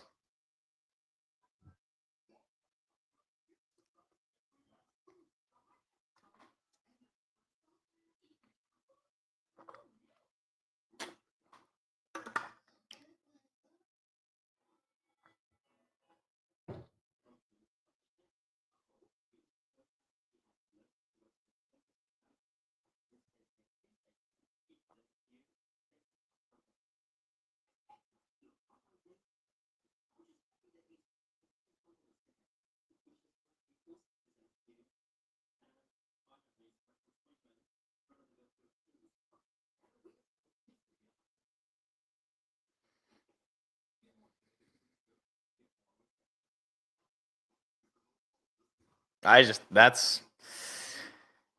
has just been an ugly game. Ugly game, ugly day, man. That's tough. That's tough. Because if you just are if you're basically just let's throw the ball the whole way through, you might have more of a shot here. I can't understand running the ball there. I can't.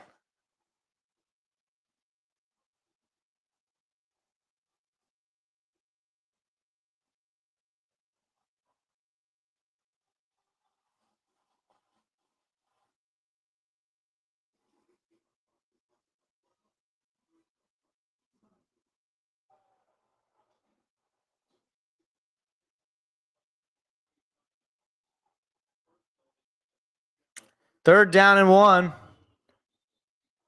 I mean, if you can score a touchdown here, maybe you got a shot, but Goff gonna throw. Goff airing it out, going deep for J-Mo. He caught it. He dove, and they're gonna say he's short. They're gonna say he stepped out. Are you sure he was down? That looked like a touchdown. Well, they're gonna review this because all scoring plays get reviewed.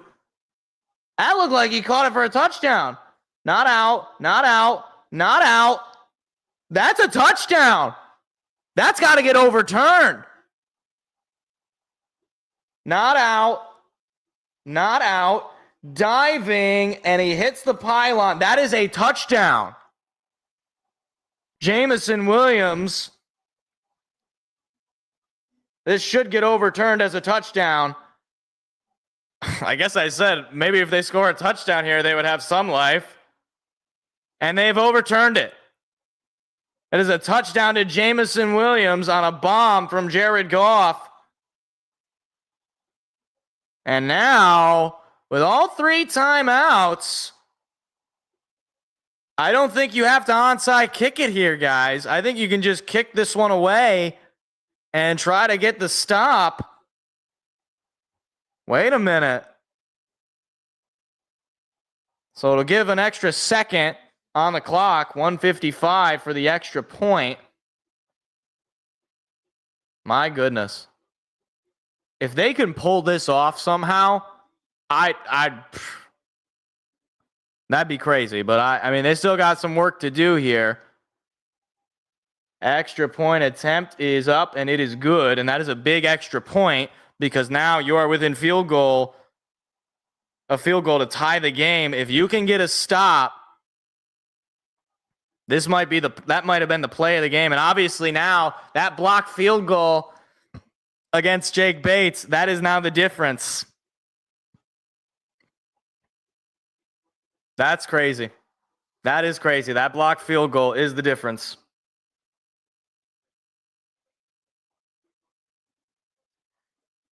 So now we'll see. I don't know why it keeps showing me these stupid Michigan State highlights. And I'm sorry. I have no control over what ESPN is thinking. It's just showing random highlight. Yep. Okay. He ran all the way. Wow. Touchdown. Cool. That's I don't understand.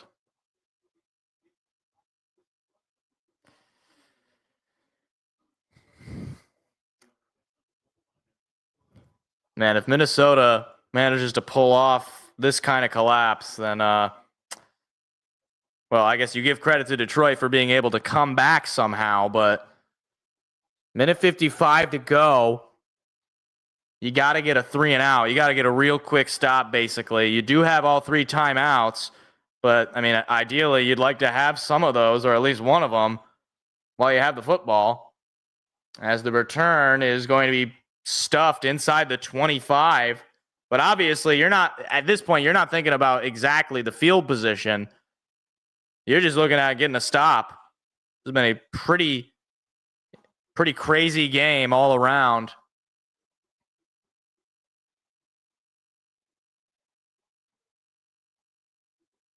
Again, these division games, they are usually this way, and I probably should have known better going into this.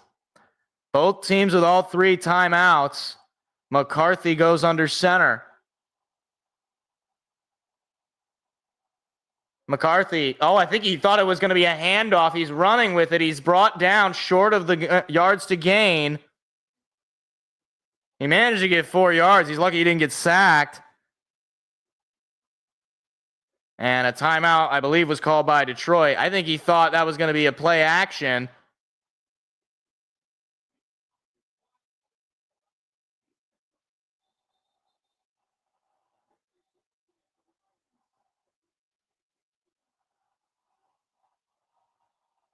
So minute 45 to go. Second down and 6? Second down and 6.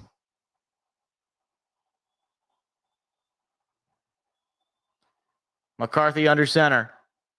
Snap. Handoff goes to Mason, and he is going to be stuffed at the line.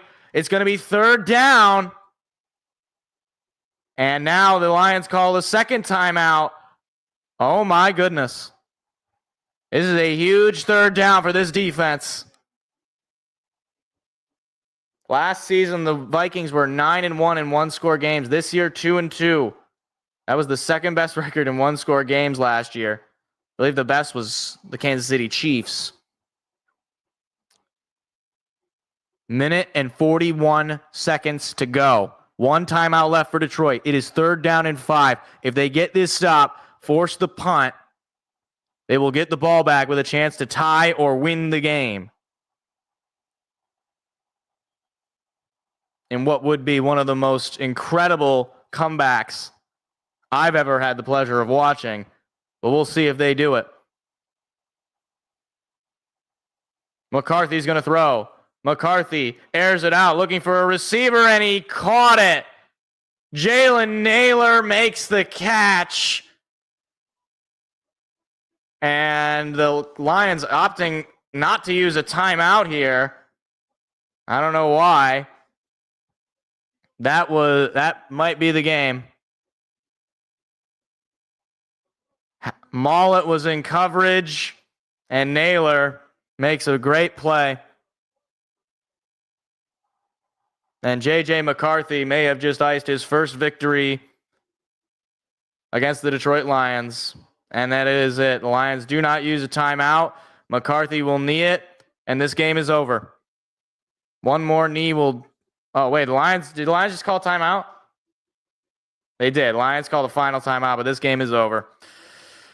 That is a very sad way to lose a game when so much life was put back into the team. Third down, you had it there, and the Vikings stun the Lions, who tried to storm back at the very end. They will have to knee it down twice.